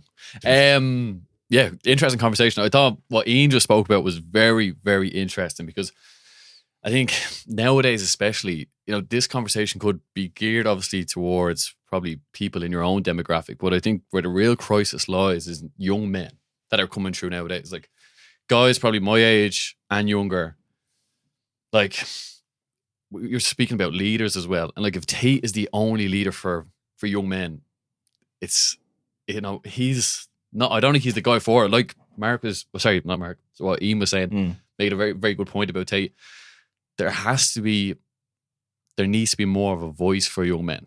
Like, we're needing more leaders, definitely so. And I think young men are missing out on a lot of things. Just going back to your own point, Ian, about wrestling and getting into it at a young age when you were 16 years old. Like, that's like initiation. Young men aren't having that nowadays. Like, sport is a great thing. Like, you got into wrestling and now it's powerlifting. It's like, young men, they're not even seeking that. Like, to embrace masculinity, you've got to embrace, I think, the most important hormone in a male's body is testosterone. And that's falling through the floor. And yeah, very long-winded, but I think young men are definitely needing more leaders. There doesn't seem to be many out there. Can I ask you a question? Yeah, go for it. So I agree with the sentiment. I think particularly for role models, with the visibility of social media, it's very easy to say like, well, your father, your uncles, your local coach or football coach or whatever it might be, they can be role models. Cool, right? But everyone has TikTok, everyone has Instagram, everyone has, well, all the boomers have Facebook. But in saying that, right, so I would agree, we need more voices than just the likes of Andrew Tate. And let's even just throw people like Jordan Peterson in it. Let's take all the people that the more progressives might not necessarily like, right? And say, okay, we're putting them in the bin. Who are the role models? So that's the question. Who else? Because I think the reason somebody like Andrew Tate is popular, particularly with younger guys, and when I say younger, I mean like under 28, because I think Peterson kind of resonates more with people like 28 plus, maybe up to like early 40s, right? Correct. Especially if you look at like the people attending his seminars and lectures and things like that. But I think Tate appeals to that really young crowd. So if it's not Tate, who is it? Who is it going to be? And the problem is when you ask that question, right? The people that don't like Andrew Tate, let's say that it doesn't matter if you want to label them as leftists or feminists or feminazis or anything like that, right? They don't get to pick who we like. And I'm not saying I support Andrew Tate, but I'm saying they don't get to tell us who inspires us. In just the same way, we don't get to tell them who they should be listening to. So the trick is, and the trouble is that if not this person, then who? Who else is putting out a message to that degree of visibility that we consider more wholesome? And the fact of the matter is, the information and the method of speaking and the words we choose to speak to men are going to sound drastically different to what sounds appealing to women. And that's just the nature of how we communicate. I'm sure James can probably speak to this. This is like a little trend I've seen online. It's the joke about what women's motivation looks like online versus what men's motivation looks like online. Have you seen this, James? No, haven't seen it before, no. So the women's one is like, you're a queen, go get it, girl, you're a boss bitch. Whereas the men's like, you're a fucking piece of shit, get the fuck up, get the fuck out, carry the fucking boats. So it's very different. And this is actually a quote I've heard, and I actually heard this through, as I mentioned earlier, Rollo Tomassi, who wrote The Rational Male, a red pill figurehead, right? And it is one thing I agree with, and it's something I have seen, and I'm sure you can both speak to this. When you say to a man, right, when you speak to him, you say to him, do what's right. Do what's right. Don't be a ne'er-do-well, right? But when we speak to women, we say, do what's right for you. And that, I think that's something that most people can't dispute. Because a lot of the time it's go be a boss bitch, go do this. Do what's right for you. But when we speak to men, we're trying to just get men to take responsibility in general. And I think we both need to do both. We need to do what's right for us as individuals. But I think we also can't live in a vacuum where it's just us. It has to be, how am I serving myself? Because you can't pour from an empty cup. And then how can I serve the people around me? So James mentions young men are probably, and I would rightly agree, are probably feeling a little bit lost. There's probably a lack of direction for a lot of them once they leave school, let's say, even if they prolong that out with college. What does life become? The 9-to-5 treadmill and going out on the piss every weekend? Like, there has to be more to it than that. And I think there is, but the problem is now you have to manufacture it. There is no universal call to action. Do you know? So what are the next logical steps? Who are the thought leaders? Who are the people we should listen to? What route should we take? If it's not Tate, if it's not Peterson, if it's not people that are on the Joe Rogan podcast or any other podcast, who is it going to be? And what message would appeal to people in James's age cohort? As you're speaking there, and actually there's another interesting, I know with this podcast is going to be crushed online because you mentioned Andrew Tate's name so many times, but that's the Tate message, is do what's right for you. Fuck everybody else. Stand on everybody else to get what you want. Hustle hard, grind for you. There's no mention of other people. It's an interesting nuance there. James, I would consider you, as I would consider Ian, somewhat of an outlier in what we're discussing here, because you are actively, like I met you at Jordan Peterson. You were there in your suit. You're here for a reason in this studio right now, because you represent the values that I believe in and that I want to provide for my clients and my customers and people that I work with. That's why you're sitting in the seat there right now. That's why we work together, because you represent all the values that I value myself. So that makes you automatically an outlier nowadays. So you aside, who are the people that your peers, your cohort, your friends are talking about, are mentioning? Are there people that are coming up? Are there names that are coming up? Because they're going to be different names than the ones we've mentioned. Who are these people? Did they exist? Yeah, I suppose when I was reflecting on what I said there about Tate, I suppose, and Peterson as well, is you have to take maybe bits from each of them. So taking bits and pieces for everyone, and especially like you mentioned as well, David Goggins carrying the boat. I suppose you just take pieces from everyone. But then I think about it, like, we're saying there's no leaders, and yeah, maybe there is. Like take bits from Tate, take bits from Peterson, take bits from David Goggins, take bits from Joe Rogan. Maybe just take bits from each and every one of them. So that's what you do, but the lads, what do they do? Like when you're listening to the lads chatting, this is what I'm interested in, because I'm in and literally I've built a physical echo chamber. I sit in this room and most of the people who come in here echo my thoughts, my emotions, sentiments.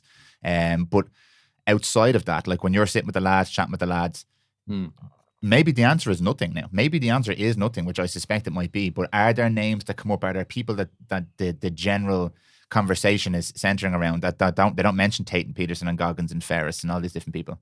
Yeah, I suppose, to be honest, Dan, I've kind of separated myself. Like, I don't mind being by myself and working in here. So I kind of cut back from that. Like, if I'm around people and they're not really thinking the same way I do, it's not really people I want to be associating with.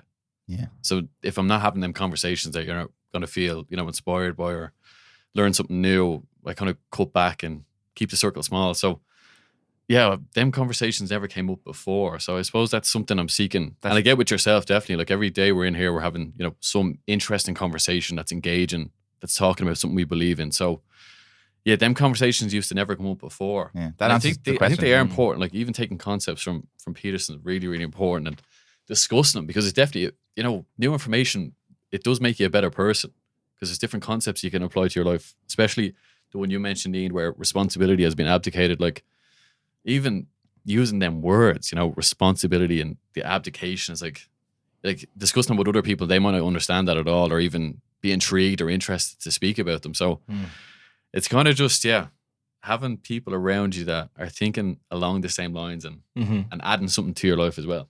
What you were meant to say there was everyone listens to Prymal and Dan Campion's name comes up. We'll talk about that later. Exactly. Thanks for input. Don't go away just yet, because we'll bring it back in later on. Yeah. Ian, to keep this kind of moving, you've mentioned several times all the different colour pills. I don't know how many there is now. I know there's 3 anyway, but there's apparently more. Would you mind giving us a bit of a breakdown from your understanding of the obviously this comes from the Matrix idea, take the red pill or the blue pill, etc. But for people who might not be familiar with either the movie, the idea, or the kind of cultural connotations of these words now, would you mind giving us a bit of a masterclass? Absolutely. So there's a movie called The Matrix. And in The Matrix, one of my favorite actors, by the way, Morpheus, one of the characters, presents the main character Neo with 2 pills. There is the red pill, which is embracing the uncomfortable truth of reality and how things actually are, not the fairy tale we've been told. And then there's the blue pill. You go back into the fairyland, you go back to sleep, you put your head back in the sand and pretend that everything you just heard doesn't exist. So you go back to believing in the happily ever after, essentially. The idea of the red pill, as far as I understand it, and just for context here before I get into this, I discovered the Rational Male book in my little journey of self-discovery and trying to become more like, just explore the thought processes of other people, as I mentioned, like whether it's Peterson, Ralph Waldo Emerson, Robert Greene, whoever it might be. The 48 Laws of Power, you know what I mean? Listen to that one too. So in that, I found this, which opened the door to discover what the red pill is. And particularly during the lockdowns, this was something I gave some time to. I wanted to figure this out and see what it was all about. Because like that, you might not necessarily like the full view of a certain belief set or a subset of beliefs or everything somebody says or a group say, but it doesn't mean everything they say is inherent. Don't throw the baby out with the bathwater, essentially. So I wanted to try and glean the value in this. So the red pill is essentially looking at life through this lens that we live in a feminine-centric society. Society is set up in such a way that is beneficial to the feminine and or women and against men, in essence.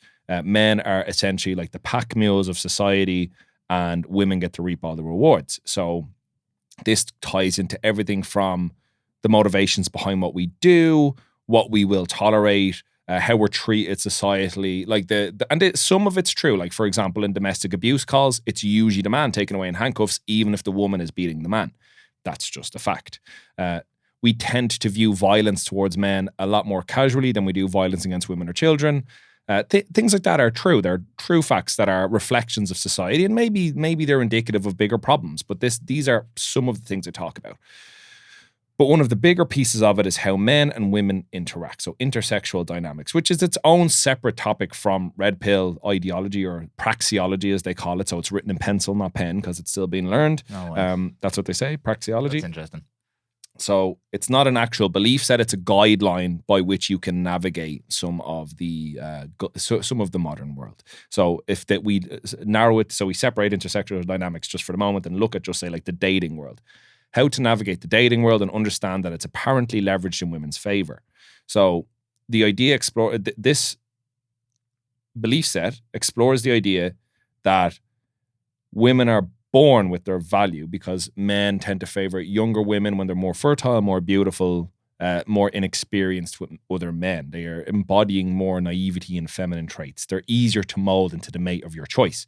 So as a man, your goal in life should be essentially not go full monk mode where you don't go near women, but essentially focus on prosperity. So make bank, make muscles, develop game. So develop your riz, for lack of a better word, to bring it back around to the modern 2023 language.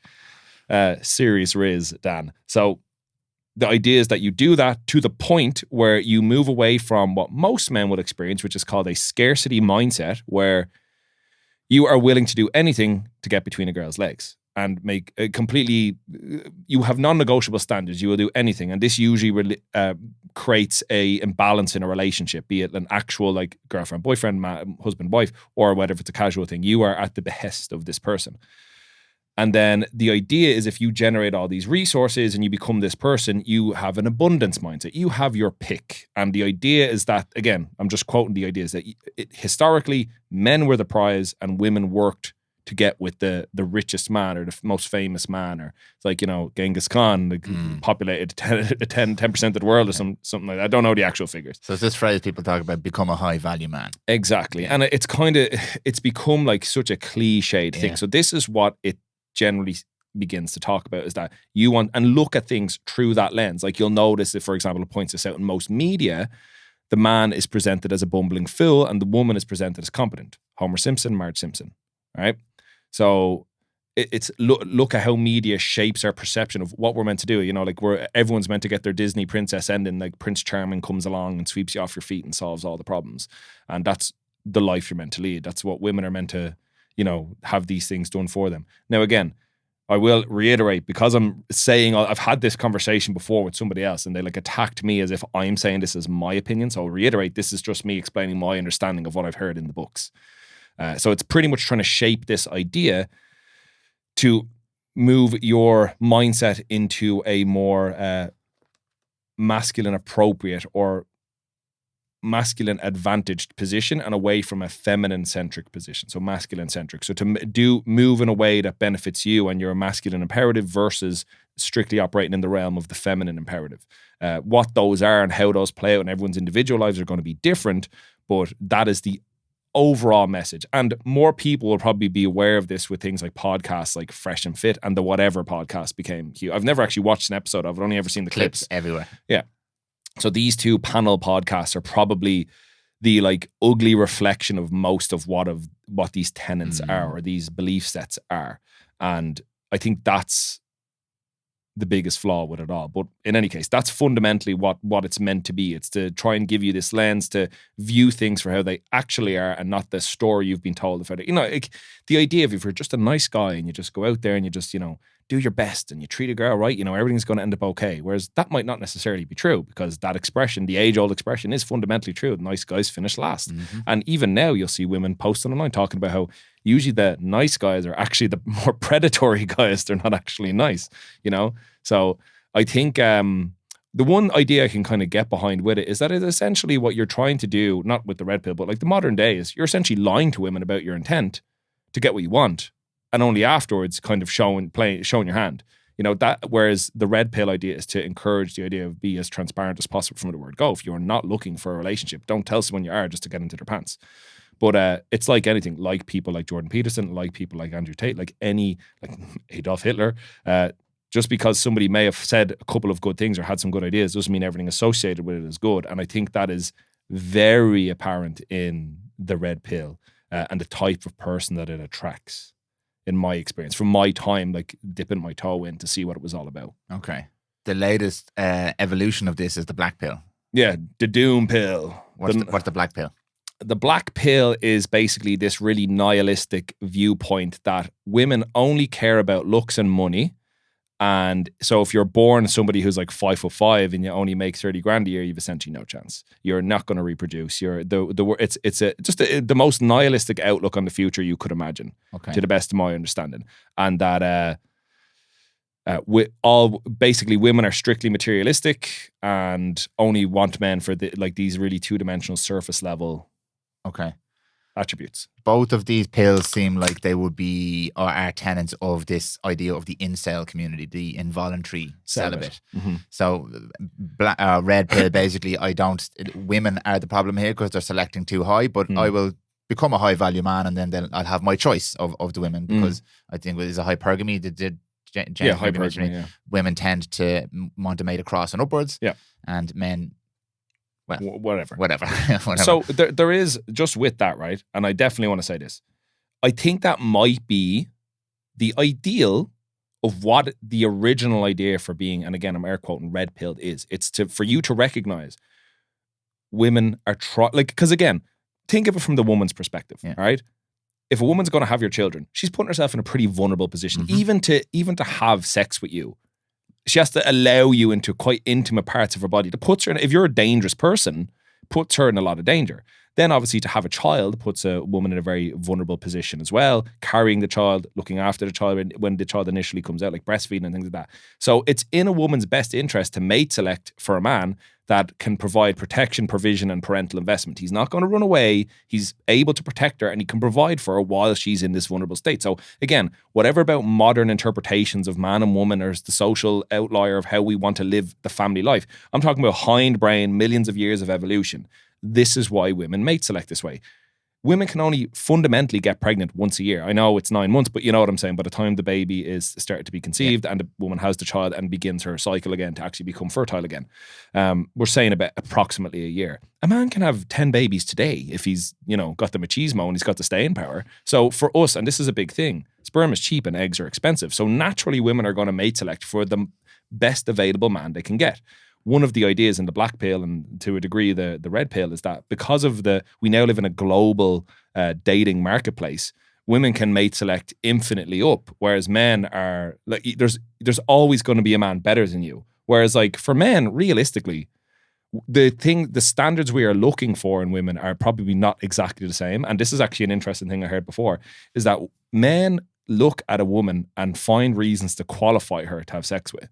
I mean, she's a little fat, but she's got big tits, her eyes a little crooked, but she's got a nice ass, right? Whereas women look for reasons to disqualify a man. Yeah, I mean, he's good looking and he's tall, but why are all his pictures him holding a fish or posing with a tiger on on Twitter or what's it called now? Fucking Hinge. Yeah, he's funny, but he doesn't make a lot of money. Yeah, he's good looking, but he's not tall. So the problem with podcasts that are like red pill orientated is they look at that and they ridicule that. It's like, think of the motivations behind it. Yeah. If you were going to grow a person inside you for 9 months, you would probably want it to be with a person you have put through all this criteria to make sure they're the person that's right for you. And I don't especially because they're essentially carrying your genes forward into the next generation. I think we need to understand, with most things, understand the motivations for why. It's why there's a greater proclivity for men to cheat in relationships, because we're just trying to spread seed. We're just trying to keep the legacy going. So it's when we recognize the biology behind it, we can understand it. It doesn't excuse it. It doesn't excuse bad behavior necessarily. But at least by understanding it from an animalistic point of view, we can then apply the human filter and the fact that we're like an evolved species to say, well, while I may have a proclivity to kill the person in the car that keeps braking in front of me or has cut me off, I'm not going to do that because that would not be a good continuation of my life. You know what I mean? Yeah. So we have you might have the capability to go into a shop and rob something and take it and nobody can physically stop you. But to be a healthy and conscientious participator in society, you're probably not going to do that. And the same with this. You're a man in a very healthy relationship with lovely children. It probably is not in your best interest to go out and do anything that would jeopardize that. The desire for it existing is not a contradiction to what you are and what you're able to say no to. And I think that's kind of like a big piece of that debate when you talk about the different pills. And a big part of it seems to be finger wagging at women for female nature when men equally have their own nature that we tend to give into. And that's one thing I will say about the red pill or the black pill. It seems to ridicule women for when they give in to baser urges, but encourage men to do so, which I think is bizarre. And that was my big takeaway. You mentioned the incel community as well. So I think the ideals for the red pill is to be that, to level up, to become better, to give yourself more options as a man. Focus on, because it gives you a better life, and then in the long run, your potential partner a better life, which is, I think, an admirable goal, whatever way that looks to you, right? Great. But I do think maybe that's the ideal, but it seems the majority of the people that have been attracted to it, at least over, let's say, the last couple of years, maybe just in the time maybe in the toxic little sphere I was looking at, it was on Twitter primarily. Maybe the problem was that what I was reading was not really the people they were trying to talk to, because there was absolutely a massive element of people that just seemed to hate women, which I don't think is solving anyone's problems. And I don't want to label it as like internalized misogyny. I think it's more frustration at their inability to find a mate or find a woman or find someone who finds them attractive or wants to be with them for them or whatever. And I think it's that rage, that like, it's like the stages of grief, anger. And it is the classic pointing the finger and three fingers pointing back here. Like, it's outsourced the problem. It's them. It's not me. I listen to a lot of Chris Williamson, who's massively interested in intersexual dynamics and dating. I'm not particularly, because it's not on my radar, but where I am interested in it is the identity portion of it, which we just touched on there. Most of these issues, it's like, this is not a them against us. I genuinely, my personal belief is men and women are designed to be the yin and yang, to complement but also contradict each other, because that's what's attractive and exciting, but also that's where the safety and security is. And I do believe that, and there's a lot of maybe discussion nowadays about how that's not right, and that's because it's the patriarch or whatever. I think that's all horseshit. That's my personal opinion, and in my personal experience, the women in my life, whether they be friends, family, or in my relationship, I love having women in my life because they provide a nice balance and a counter to me. And they also allow me to temper the elements of myself that I know are not necessarily acceptable if I want to have the other things. I can't go around and rape and pillage if I want to have a stable relationship. So, and that's in me, and it's in you, and it's in every man. And likewise, the nurturing side is in every woman, alongside some other negative elements of femininity or female behavior.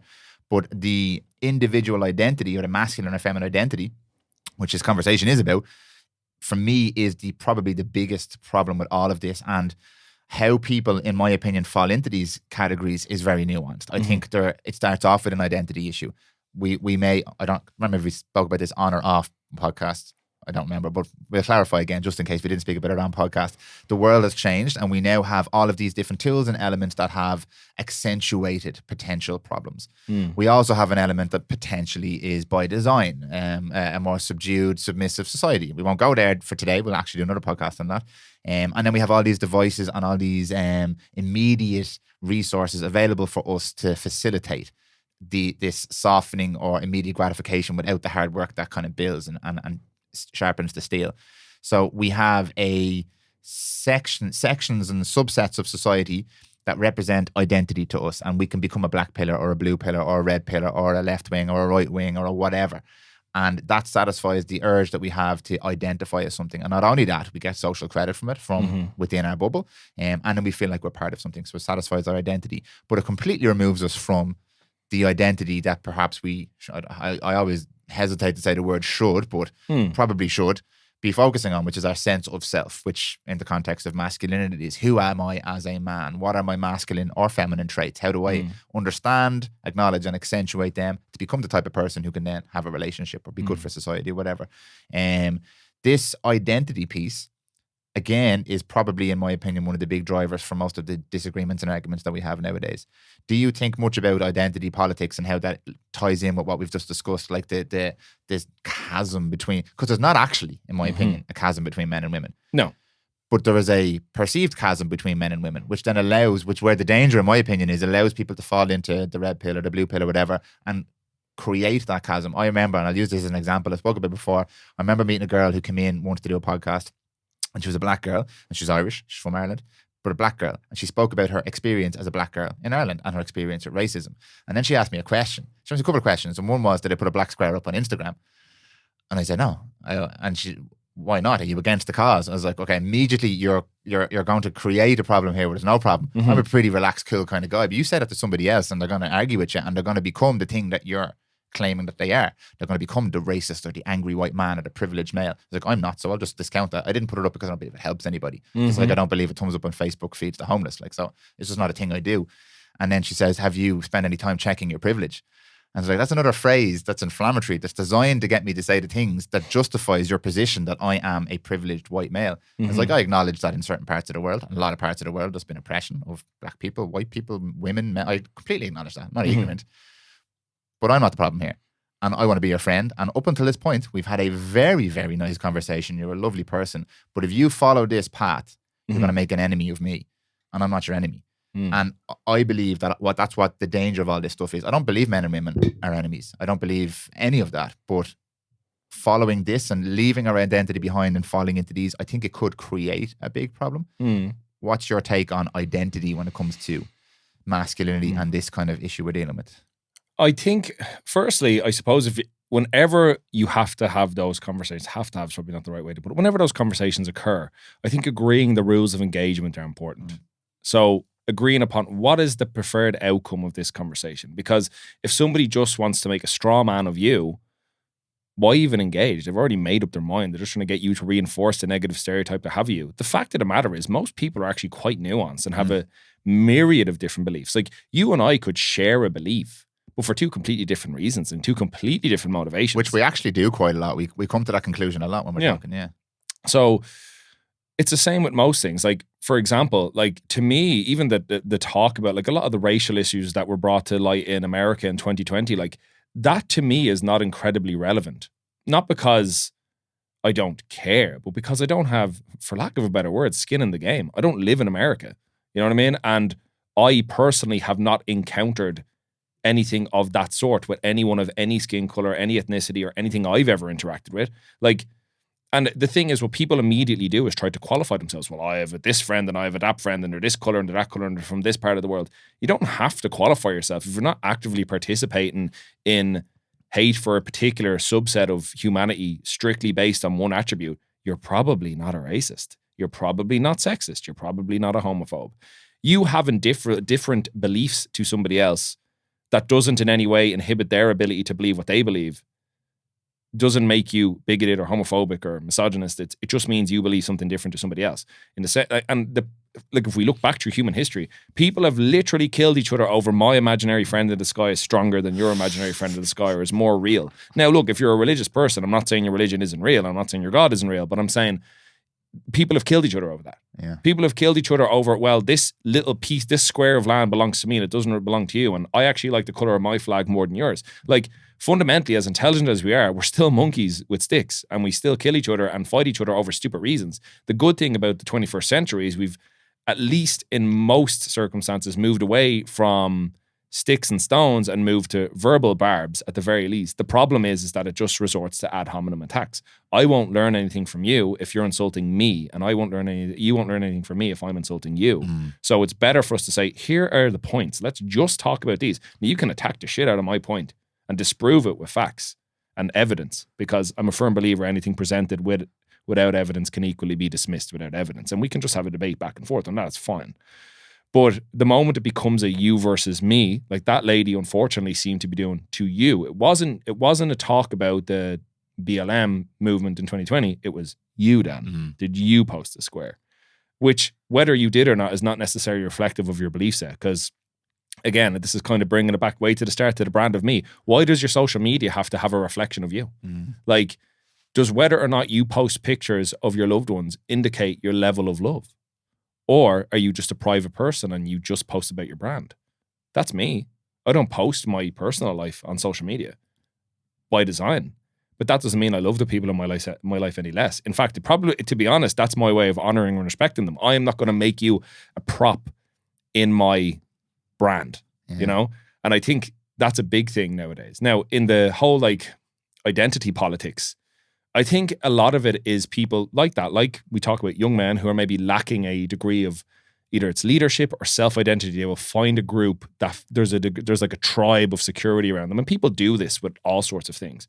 And they will adopt the argument of that side because it gives them a sense of purpose. And it's very easy to say it is us. We're all in agreement. So that means everyone who's in disagreement with us is wrong. And that becomes people warn in comment sections, on Reddit forums, on Reels, TikToks, whatever it might be. But I actually think it's like this. It's imagine you're in a conference room and there's a table with 6 people, 3 on this side and 3 on this side, and they're all shouting at each other. And everybody else is a nice big ring circle table and we're all just talking. We're sussing it out. That's the majority of the people. And I think that's the majority of men, women, or whatever you want to tell me are. That's the majority of us. We're trying to figure stuff out. We're not actually trying to fight each other. Like, this is a conversation that's come up in sports very much recently. I know it kind of moves away from the masculinity point, but just to kind of echo my sentiment here, there's this big debate over where do transgender people fit into sport and should they be allowed to participate in sport? And I think we have to look at the big mission statement here. Like, I work in a sport. I am a powerlifter. I'm a powerlifting coach. I want everyone to be able to powerlift in as fair a manner as possible. So the question isn't whether or not somebody should be allowed to do something. It's what's a way we can find you being able to participate that doesn't come at the detriment of everyone that's currently participating. And it's the same with everything.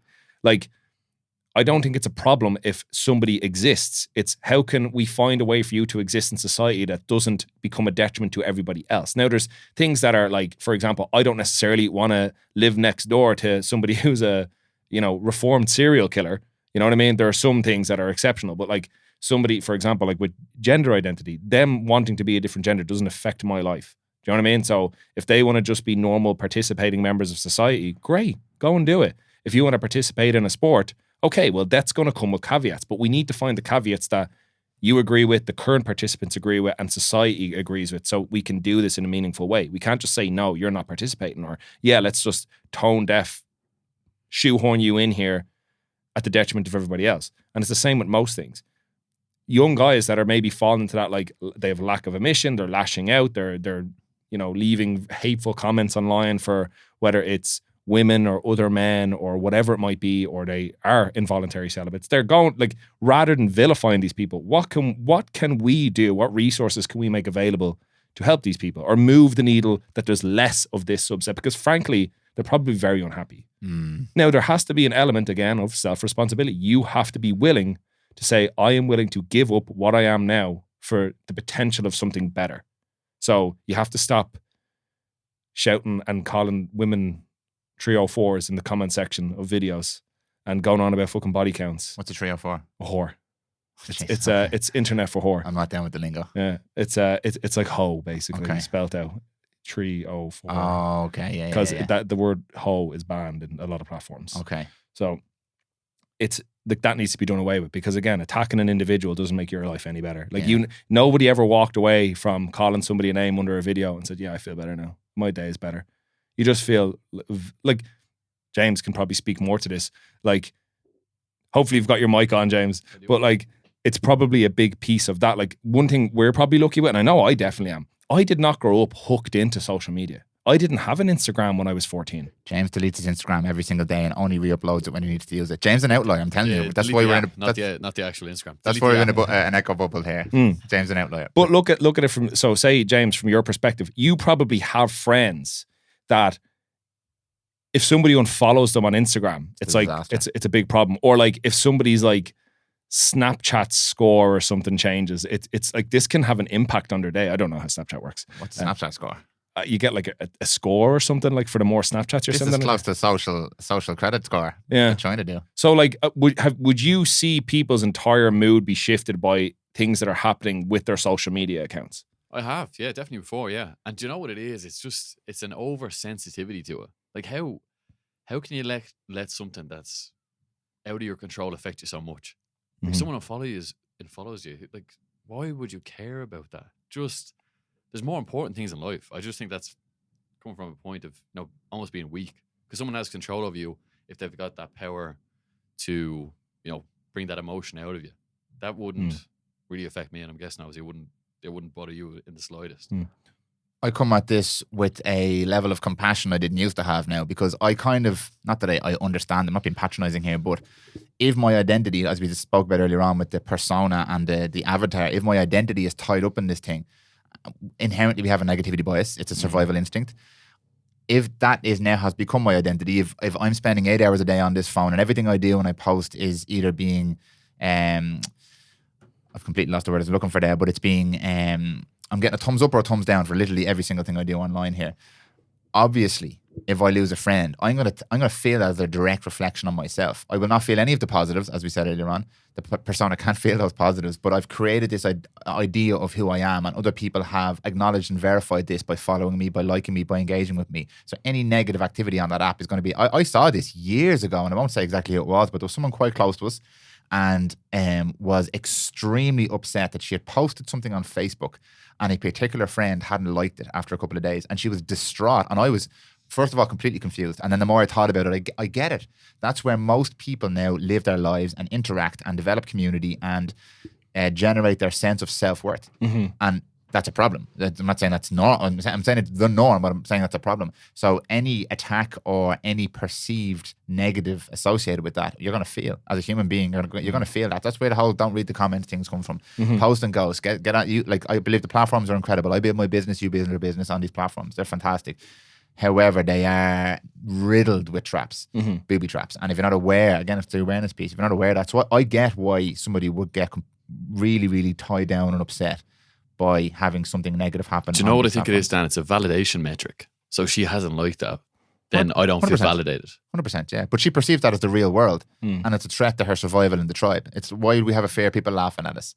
Because we are no longer accepted by the tribe. And that used to mean death. It doesn't anymore. But we're still monkeys. Like, we're still monkeys. It's death. Yeah, for sure. And I think just actually, but something James was speaking on earlier on, he was saying that a lot of the guys he would talk to maybe aren't talking about some of these issues actively. Yeah. You know, so consciously, maybe they're not talking about Jordan Peterson, David Goggins, whoever, and, you know, some of the social narratives we're discussing right now.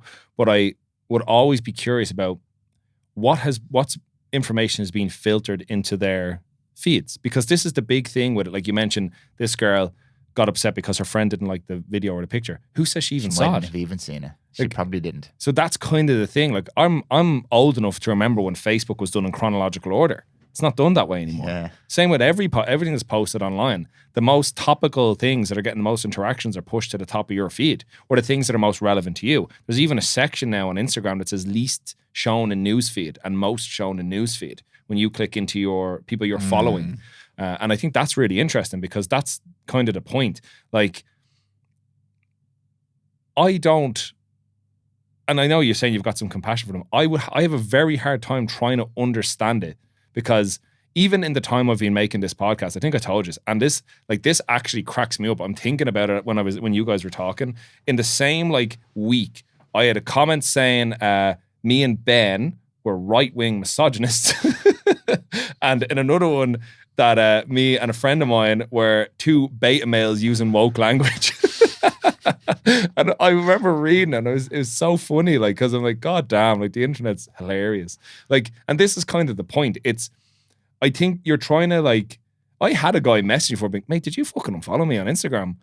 And I was like, oops, I did, sorry, I'd followed him back. Frankly, I was probably taking a shit and I probably tipped off the wrong button. This is the funny thing about it. There's so much stock put in something that is such an, maybe I'm wrong. Maybe I am just I'm projecting my value set onto people now by saying it's not that important. I mean, I think it's important in the sense that if you are making money or you have a presence online, you're trying to, I get why, say, Aisling, AOK Nutrition. Obviously she's a very, very huge market, has a massive following. I get why social media might be a bit more important to somebody like her than, say, some fucking dickhead who works in a deli counter in Spar. Do you know what I mean? But it's the average Tom, Dick and Harry. Have you ever seen that episode of Black Mirror where they all have the phones with the scores? It's nuts. It's that. And I remember seeing that and people are like, oh my God, it's like the real world. And I'm like, no, it's not. But now it kind of is, because I've seen that happen in real life where people are like, a picture of myself I posted didn't get enough likes in the first 10 minutes. So I took it down and reposted it later when more of my audience were online. My audience, they're your friends. You've fucking 300 followers. It's your friends and family, you mad thing. To my point earlier on, this is where my compassion comes from. Now, it's not, for me, it's not an excuse, because there's a line here where people take compassion as a sign of weakness. As in, I understand it, let them at it. No, absolutely not. I stated my beliefs earlier on. I think we all need to take more personal responsibility. So that's the context of what I'm about to say here. I believe that most of these things, the there's so much more nuance than we can ever explore in this conversation to what we're talking about here. Like, because we spoke about all of the primal instincts and urges and maybe the whys between the male and the female identity, but you add social media, and then you add your boss, and you add social dynamics in the office, and then you add your relationship with your partner, and then you add the last movie you saw, and all of this bombardment of input is completely taking away any autonomy of thought that you might have about these. So most thoughts that people come up with nowadays are not original thoughts. Almost no thoughts are original thoughts. Yeah. And most people, when asked, what's this quote? Most people, when asked for their opinion on something, will hastily cobble together a poorly and shoddy version of the last 2 or 3 tweets that they read, and they will pick that as a hill to die on. So most people aren't even arguing what they believe; they're just arguing the last thing they thought. Where my compassion comes from is these apps and algorithms are so smart; they have hijacked our primal set of principles and urges and desires. So now, that was real to that girl I mentioned. That was real to her. And I can look at her and think, she is feeling every emotion that I would feel if I came up against a bear or if I was standing naked in front of a bunch of people who are laughing at me. She's feeling the exact same emotions. So the hormones that are being released, the neurons that are lighting up in her brain are the exact same as someone pointing a gun at her. So that's where my compassion comes in, for the emotion she's feeling right now. But not understanding that that's not the real world is the problem. And that's where I think personal responsibility, everybody who's listening to this right now should listen to what me and Ian have just said, and then they should sit down and go, right, the two guys might be idiots. Everything they said might be wrong. Let me just use a little bit of a filter here. You don't have to go and verify everything we said. Just use a bit of a filter. What have you seen from us before? What do you agree with and disagree with? And then make a little bit of a decision about what you take away from this. Don't swallow everything we've said and walk away and live your life like that. And also understand that the clip that you might be watching now on social media will serve to you in a very intentional way. It serves to you based on what they know is going to trigger part of your brain that are going to keep you listening on this app longer. People, when I say that, they say, all right, Dan, we'll put on your tinfoil hat. This is the world we live in. That's not the point I'm making. Once you understand that that's the game being played, you are now the player of the game, not the piece in the game. Now you can make decisions about, and you said earlier on about almost every single thing in your life you can make a decision on. You have that ability. Some people don't if they're in a prison camp, for example. Yeah. But for most people who are listening to this right now, you can make a decision in every area of your life. And by not acknowledging that all of this input and all of these things that are inflaming you and getting annoyed are probably orchestrated by an app. It might not even be an evil overlord. It might just be an algorithm that wants more of your time. I want you to buy that new fucking car or whatever. Triggering an emotion in you that will get you to stay on the app for longer. If you can't acknowledge that, then there's a fundamental problem in the way you're processing information and living your life. And that, it makes conversations like this really hard to have with people who are being triggered. And let me add a nice caveat in there. I'm being triggered all the time. I don't have this down to a T. I'm regurgitating stuff now that I've heard on a Chris Williamson podcast, or I've heard you say before, or that I've agreed with James. But I am doing that. But I have a little bit of awareness around it, and I'm trying to bring it back to a human level. When you're mentioning all the backs and forths there, like wars and stuff like that, like what's going on at the moment in, I'm not going to get into political podcasts, but like Palestine and Israel and Ukraine and Russia and all that kind of stuff. For me, the bottom line and all of that is there's people dying. And that's fucking shit. Like who's right and who's wrong and who we should support and what flag we should wave. For me, it's all bullshit that everybody just wants to get involved in because other people will think you're a nice person. For me, there's people dying on both sides. Soldiers, women, children, everywhere. That's the shit part of it. So I always try and reduce it back down to that. That's it. You're not losing the forest for the trees. No. It isn't about sharing a flag on your social media to show solidarity with people that are suffering. And like, look, if that's the only way you can see to help, that's fine. It's probably reflective of you're standing this close to the screen. Like, step back. There are people suffering in 2023 that probably don't need to. Now, look, I'll also hold my hand up and say, I don't know the intimate details of the history between these two nations or peoples or whatever you want to say, or the land that's disputed. And I'm not going to even attempt to comment on it because we can't. And it's the same with most issues. Like when we have these conversations about masculinity or young men, which we kind of got in there a little bit. There's a bit more to go. When we have these conversations, right, this is not a conversation at the expense of anybody else. It's not a conversation saying anybody else is to blame. It's not a conversation to say, well, because you do this, this is happening to somebody else. It's taking something in isolation and saying this is a fact. So I can say people from Palestine and Israel are suffering, right?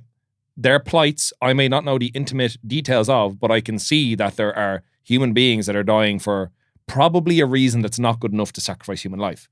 And then we can look more closely, even at home, we have young men, even if we look in Ireland, we have young people, if we don't even want to say young men, that are suffering in ways that we can probably remedy if we can talk through enough of the point and stop talking past each other. And I don't mean necessarily you and me, because I don't think we're doing that, but I mean each person, on whether it's on an ideological difference, a moral difference, a sociological difference, a political difference, if we can work together as opposed to apart and start to see what supports can we put in place to help people, but also what can we move towards in society to help people? Because I think this is the big thing about it. You mentioned earlier on, we're millennials. We watched the world go from analog to digital. We've seen the world completely change. Like, I mean, it's probably hard to quantify for people who grew up with a smartphone how different the world was. Like, you didn't text your friends and say, I'm outside. You just cycled over and knocked on their door. You know what I mean? That's how it worked. I feel people with dread now, like, knock on my door without telling me they're coming. For sure. People don't answer the door anymore because they're afraid. Who the fuck's at the door? I'm not expecting anyone. Like, again, but that's how quickly the world can change. We saw how quickly the world can change during COVID, the new normal. You know what I mean? Like, it became normal. Like, it became normal for people to just not see their loved ones for months and months at a time. Treat people like they were plagues. That was very much an us versus them when it became about the vaccine and things like that, you know? So, and it's really reflective of probably how influential people are. And I think the idea of these conversations is, let's take a step back and see what we actually want. Like, what do we actually want from these conversations? Like, I know for me with this conversation, I think if it would be anything, I definitely think it's to communicate to all males, but men in particular, that you absolutely have a way up and out of where you are. Like, again, there's outliers. If we look at a bell curve, there's people that are going to exist probably outside the realm of just listening to a fucking podcast can help. And this isn't necessarily a self-help conversation, but, you know, if you say, well, I don't know what to do next, look at what James does. James gets on his social media, he posts and then uninstalls the app. So he's not letting that be a time sink for him. So he can put that time productively elsewhere. All right. That's a way he is showing some self-discipline. He's delaying gratification because he's not getting the instant gratification, just scrolling, seeing the likes coming through. That's a cool idea. Maybe it's that. Maybe for you, it's something different. Maybe it is making your bed. All right. And I know and you mentioned that's been pushed back on. Making your bed's not going to make you a millionaire. No, it's not. But it's taken a little bit of responsibility for one tiny thing that takes 1 minute less. And you took something and did better with it. It might be, you know, going and having a shave in the morning, making yourself look a little bit more presentable, throwing a bit of moisturizer in your face, brush your teeth. You know what I mean? Maybe don't put on the same trousers you were wearing yesterday. You know, throw them in the wash basket and put on some fresh clothes. Whatever it might be. It's small increments moving you up. And having, if nothing else, if it's not making you more money or making you more abundance or more social credit, you're having a little bit more respect for yourself, which over time, those little tiny 0.01% will add up to something, right? And that advice is universal to all people, not just young men, not just older men, not just males. That's women, children, all people, whoever you want to speak to. Like, I'm sure you see it with your own kids. When you give them a little task to do and they complete it and it's a good job, you did well. That's probably like, it creates this, oh, well, I did something productive. And now my dad and my mom are proud of me because I've achieved this thing. I am capable of having a meaningful, positive impact on the world around me. I think if you can kind of see that that's what ultimately the thing is we're trying to drive at, you can kind of get through the reeds of talking about, like, well, what's something good Andrew Tate once said, or Jordan Peterson once said, or whoever, Elon Musk once said. It doesn't matter who it is. We're just a prominent figure you want to point the finger at and hate. You can find that little bit of value that might have some crossover to your life. And I think if you can navigate through that immediate emotional reaction and just based off, like, oh, well, I have a lived experience where this person is a dickhead and he said one thing I don't like, so that means everything he says is bad. Or, well, when I've interacted with these people in the past, this was my experience, so that means everyone in that group's bad. If you can get through that and say, okay, let me listen to what's actually happening. Let's take out this is the analogy I like for any debate or argument. Take out the Christmas lights. Instead of you pulling on your end and me pulling on my end, let's work together to untangle the knot. This is what we're talking about. I'm not talking at you. You're not talking at me. We're saying we agree that all people would do better if they had a little bit more respect for themselves, they were given a little bit more support, and we were a little bit more understanding of each other and each other's individual plights, and understanding that one person existing in one way does not necessarily impact your ability to exist. Great. If we all agree on that, let's look at the problem together and let's fix it together. And I think if we proceed from there, almost everybody can get along. In the Western world anyway. Yeah, that doesn't satisfy my sweet tooth for contentious argument, though. There was probably a period in my life where I had much more like polarizing views. Yeah. But it's as time goes on, I had this, not even that long ago, I'd say within the last 2 months, where there was a debate started online about somebody and whether or not they were in a position, were they an authority on a certain subject to make comments on it. It was about like pain and training or something like that. And I was talking to somebody else because there was essentially this like pain therapist and this coach kind of like posting stories at each other about this topic, but without actually just having the conversation, right? So I got talking to somebody else about it, and they're like, what do you think? So I looked at it from this pain therapist point of view, and I looked at it from the coach's point of view, and I kind of looked at it from the audience point of view. And they're like, I don't know whose side you're on. Because I'm not on a side. I'm just trying to get to the bottom of it. You know, like they both have valid points. And fundamentally, I think both of them making the valid points could be potentially valuable to the audience. And I think them arguing about it doesn't help. Yeah, that's something it actually comes up in most conversations I have. In order for that person to understand your place in this argument, they need to pigeonhole you. And in order for them to understand that they can't just pigeonhole you or that you have a diverse set of views, requires them to sit and think about this for a while. And today, we don't want to sit and think about anything.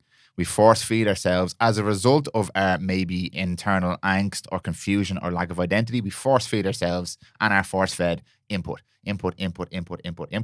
And that inability to sit and assess a situation and think about both ourselves, because that's fucking painful. That's sore.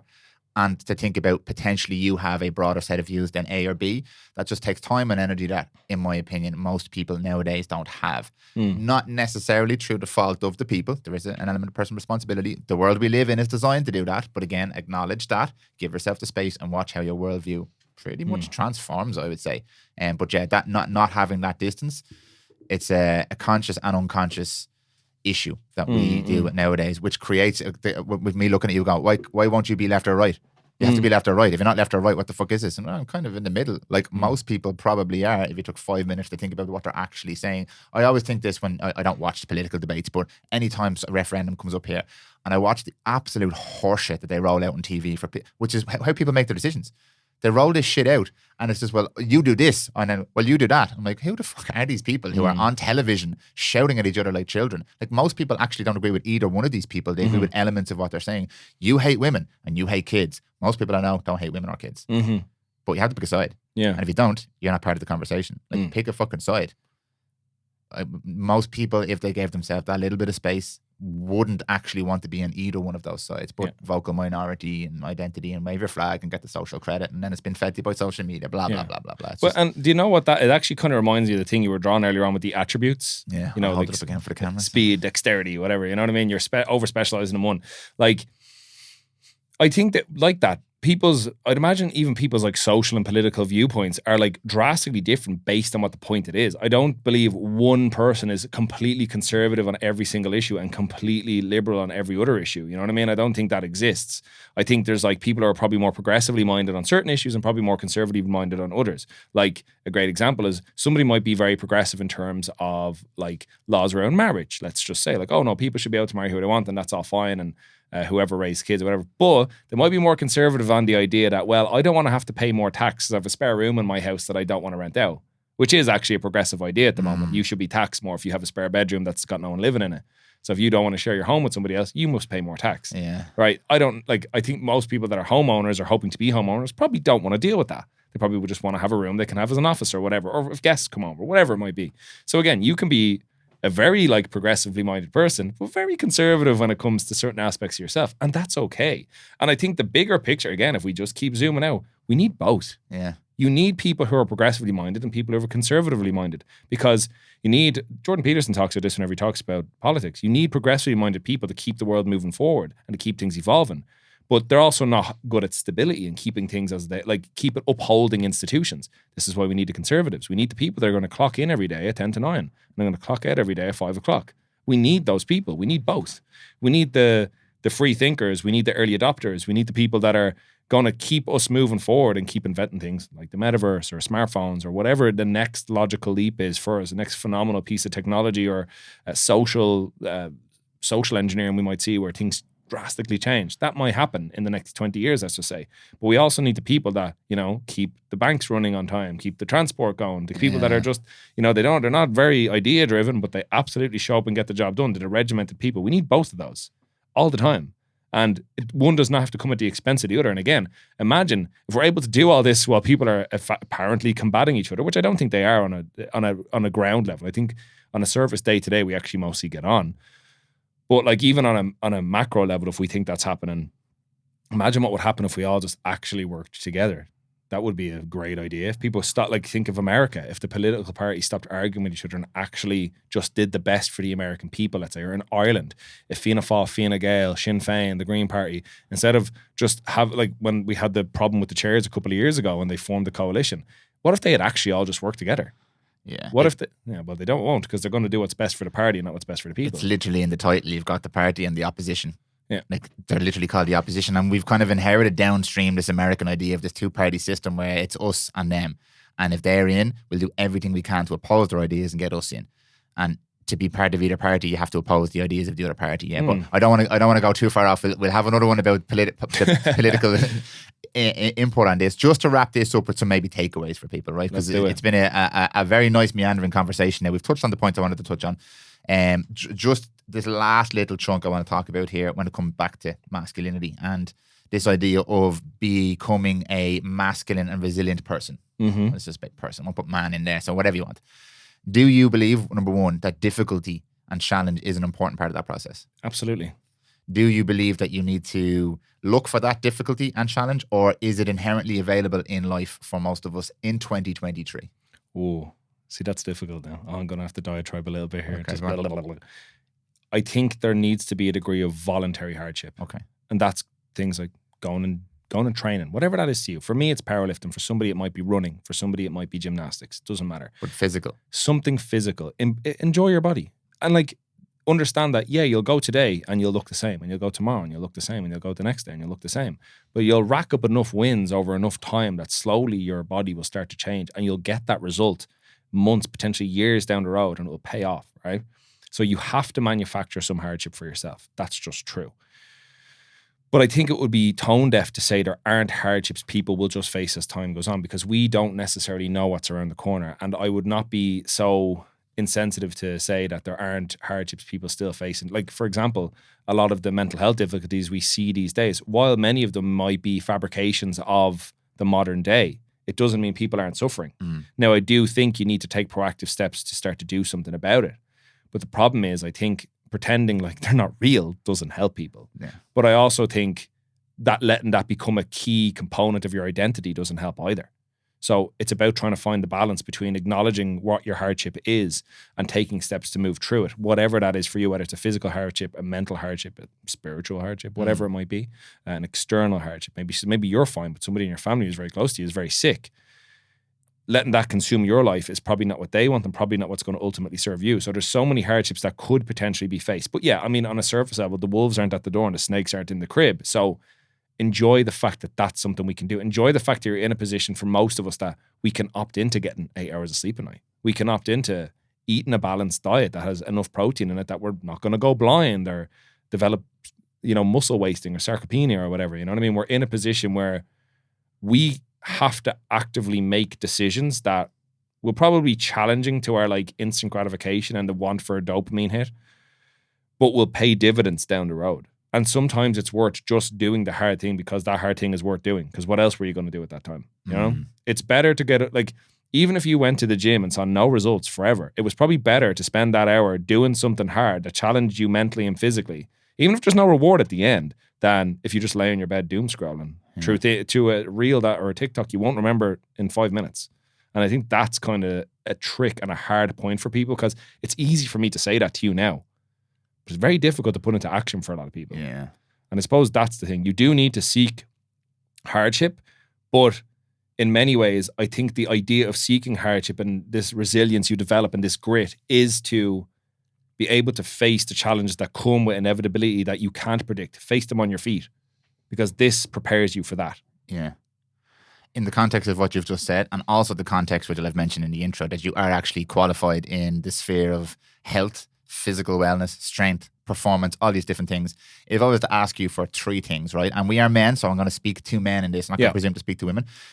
If exploring and developing your masculinity in whatever that means to you from everything we spoke about today, if that's important to you, what are 3 things, 3 big, low-hanging, big needle movers that you would, everyone's different, but that you would think are important for a person to explore and develop their masculinity? Train your mind. So I like Audible. You can read regular books. You can listen to podcasts like this, but challenge your belief sets, train your mind, be willing to see the other side of everything, because I don't think when people think of a traditionally masculine male, because we are speaking specifically to men that are probably in pursuit of that, they don't think of somebody who stands on a soapbox and shouts.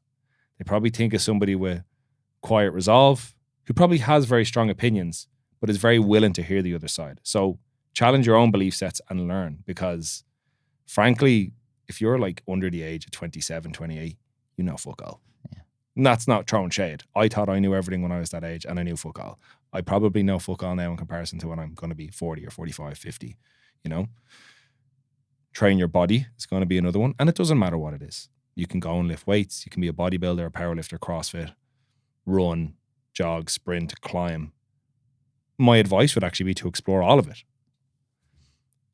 I don't think you're ever able to fully embrace what it means to be your fully masculine, realized self if you never exert yourself physically and have the physique that represents that. Now, I don't mean everybody needs to look like Arnold Schwarzenegger. It's not necessarily achievable for everybody. But I don't think you get to be a novice in the realm of physical discipline or physical hardship. You have to have at least some understanding of it. And again, that doesn't have to be lifting weights. Go and join MMA, join jiu-jitsu, join boxing. And that's another one thing I will say as well. Accept what you are and manage it correctly. You experiencing bouts of like being, you know, extremely aggressive. That's a masculine trait. If you're an aggressive guy, go manifest it in a productive way in society. Don't shout at people. Don't threaten people. Don't be a dickhead. That is not being able to beat somebody up on the street doesn't make you a man. Having the physical capability and never needing to do it and knowing that you can protect yourself and people around you, that's a good thing to have. And I think that would be a good sign of discipline, to be able to do those things. Like, listen, I'm not a combat athlete. I know how to grapple, and I know I do some boxing with a friend of mine. So I know how to throw a dig, right? So I'd say against the average lad, I'm going to be sound. But if I get thrown in there with a Thai boxer, I'm dead, right? But I'm never going to sign up for a fight, so I'll be okay. But I do think and I think the thing is, your motivations for those things, I think, are important. I don't think you should go to the gym to get the revenge body or just become this like Greek god. Go because being able to do that is something that many people will never have the luxury to do. There's people in Gaza that are under complete tyranny that would love the recreation of being able to go to a gym and just lift weights with their mates. You know what I mean? And post fucking TikToks of them maxing out their deadlifts. You know what I'm saying?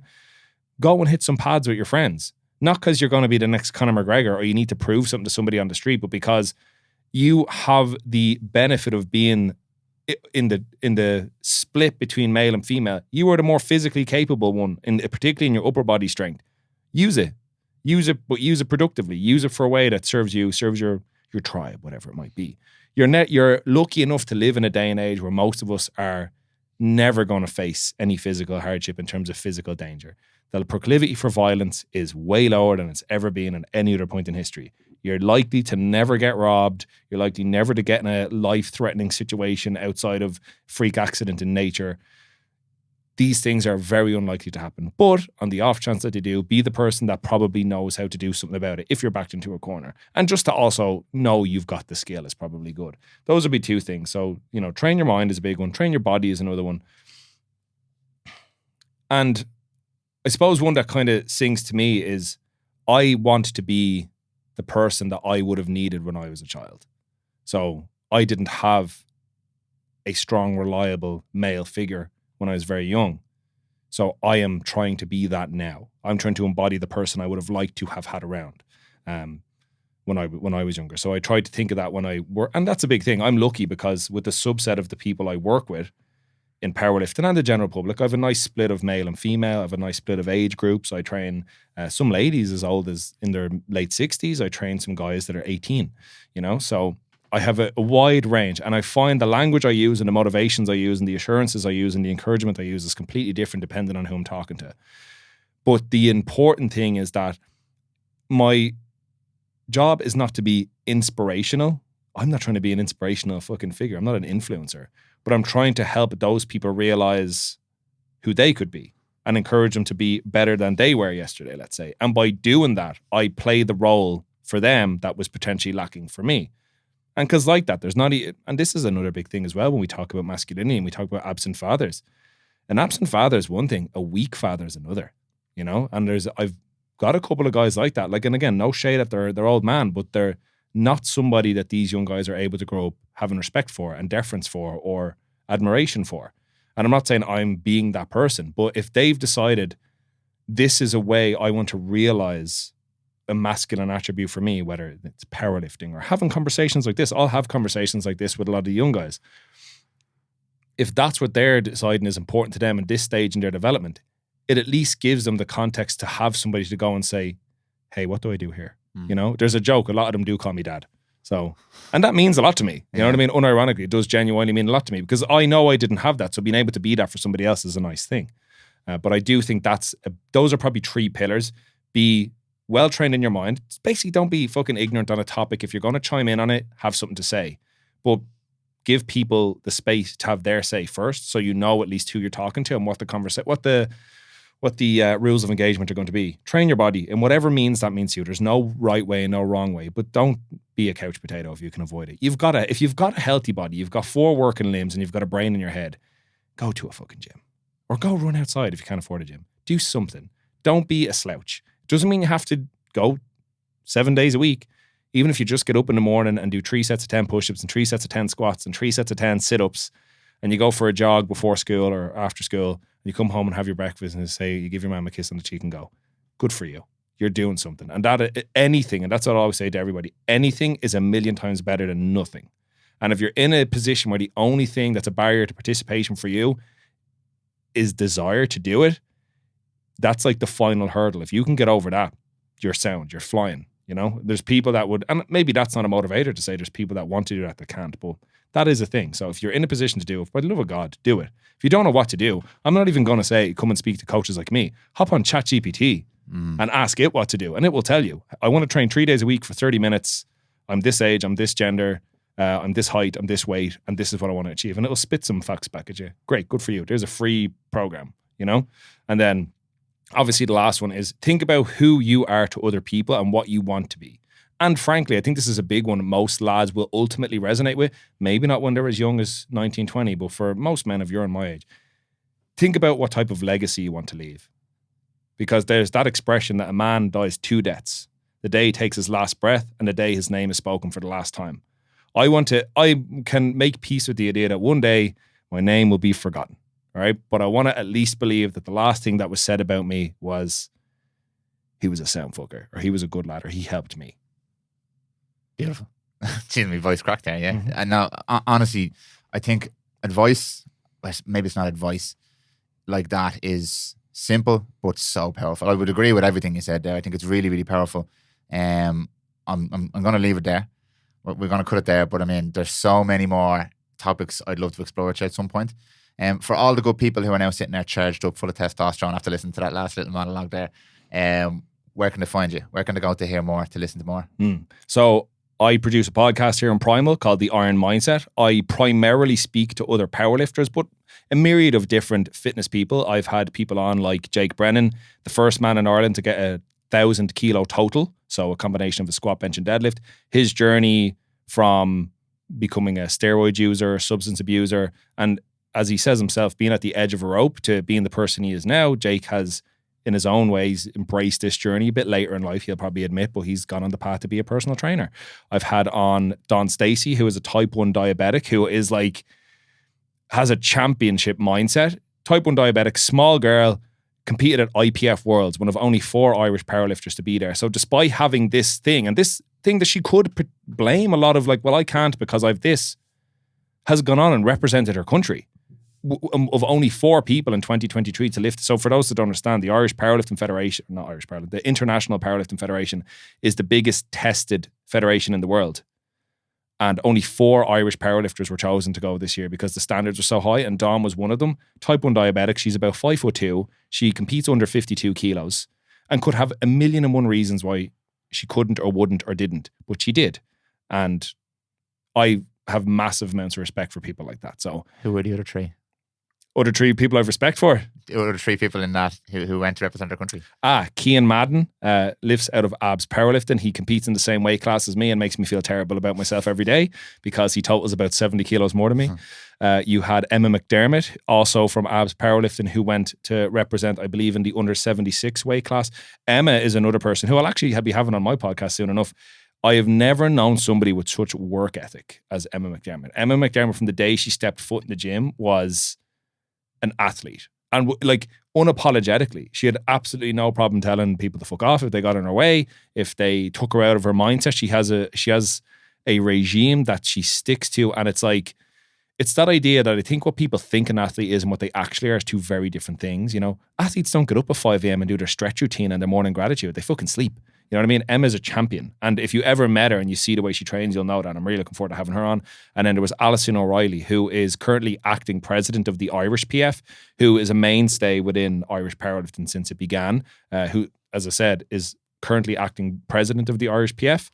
And so she's working an admin role, but also still somehow finds time. She recently transitioned from teaching to becoming a trainer herself and represented the country not long ago. So we had a very like elite tactical group that went. And again, just on the conversation, one of the reasons I love powerlifting is because I think most people know in many sports, it's very difficult to get good representation for female athletes. One of the best things about powerlifting and CrossFit is we can do that. Yeah. So our team was 1 male, 3 females, and they all absolutely smashed it. All of whom I'm sure I'll have on at different points, but I'm looking forward to chatting to Emma now.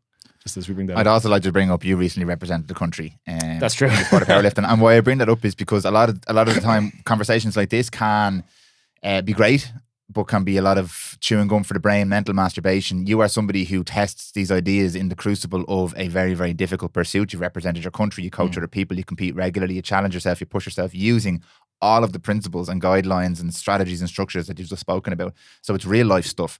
Like anybody who listens to you can't fail to hear the energy and the passion behind what you say, but the true belief in what you're saying, which I think is really powerful and relatively rare nowadays. It's easy to start a podcast. It's easy to come on a microphone and say these things, but you have represented your country. You bring many other athletes along to massively high levels of performance.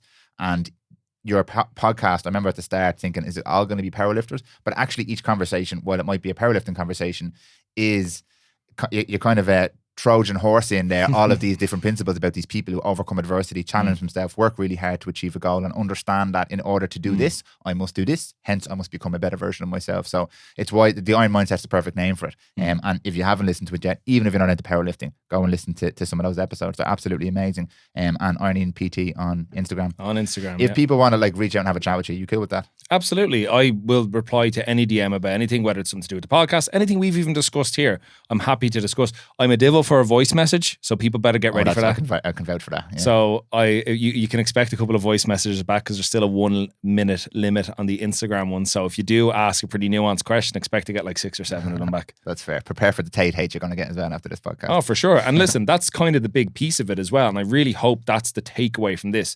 It's that you can discuss an idea, no matter who presented it, see the positives in it, but also acknowledge the negatives. And it's not an endorsement of any one particular thing. Like all of us, I'm sure we all have things that we've done that we're not happy with in ourselves. Like we didn't represent ourselves the best. Now, it's not the same degree of what's accused of that, of Andrew Tate. But I'm saying like, I know there's times where I know I skipped the gym. I could have done better. Somebody texts me for something to go and help them with something, and maybe I didn't reply in timely enough fashion because I wasn't arsed in that moment. And just because those things have happened, you can take that and say, well, how can I learn from that lesson to say I can do better than that next time? So that's how you get to the point where, like, every success is built on a mountain of failure, every single one. So it's that.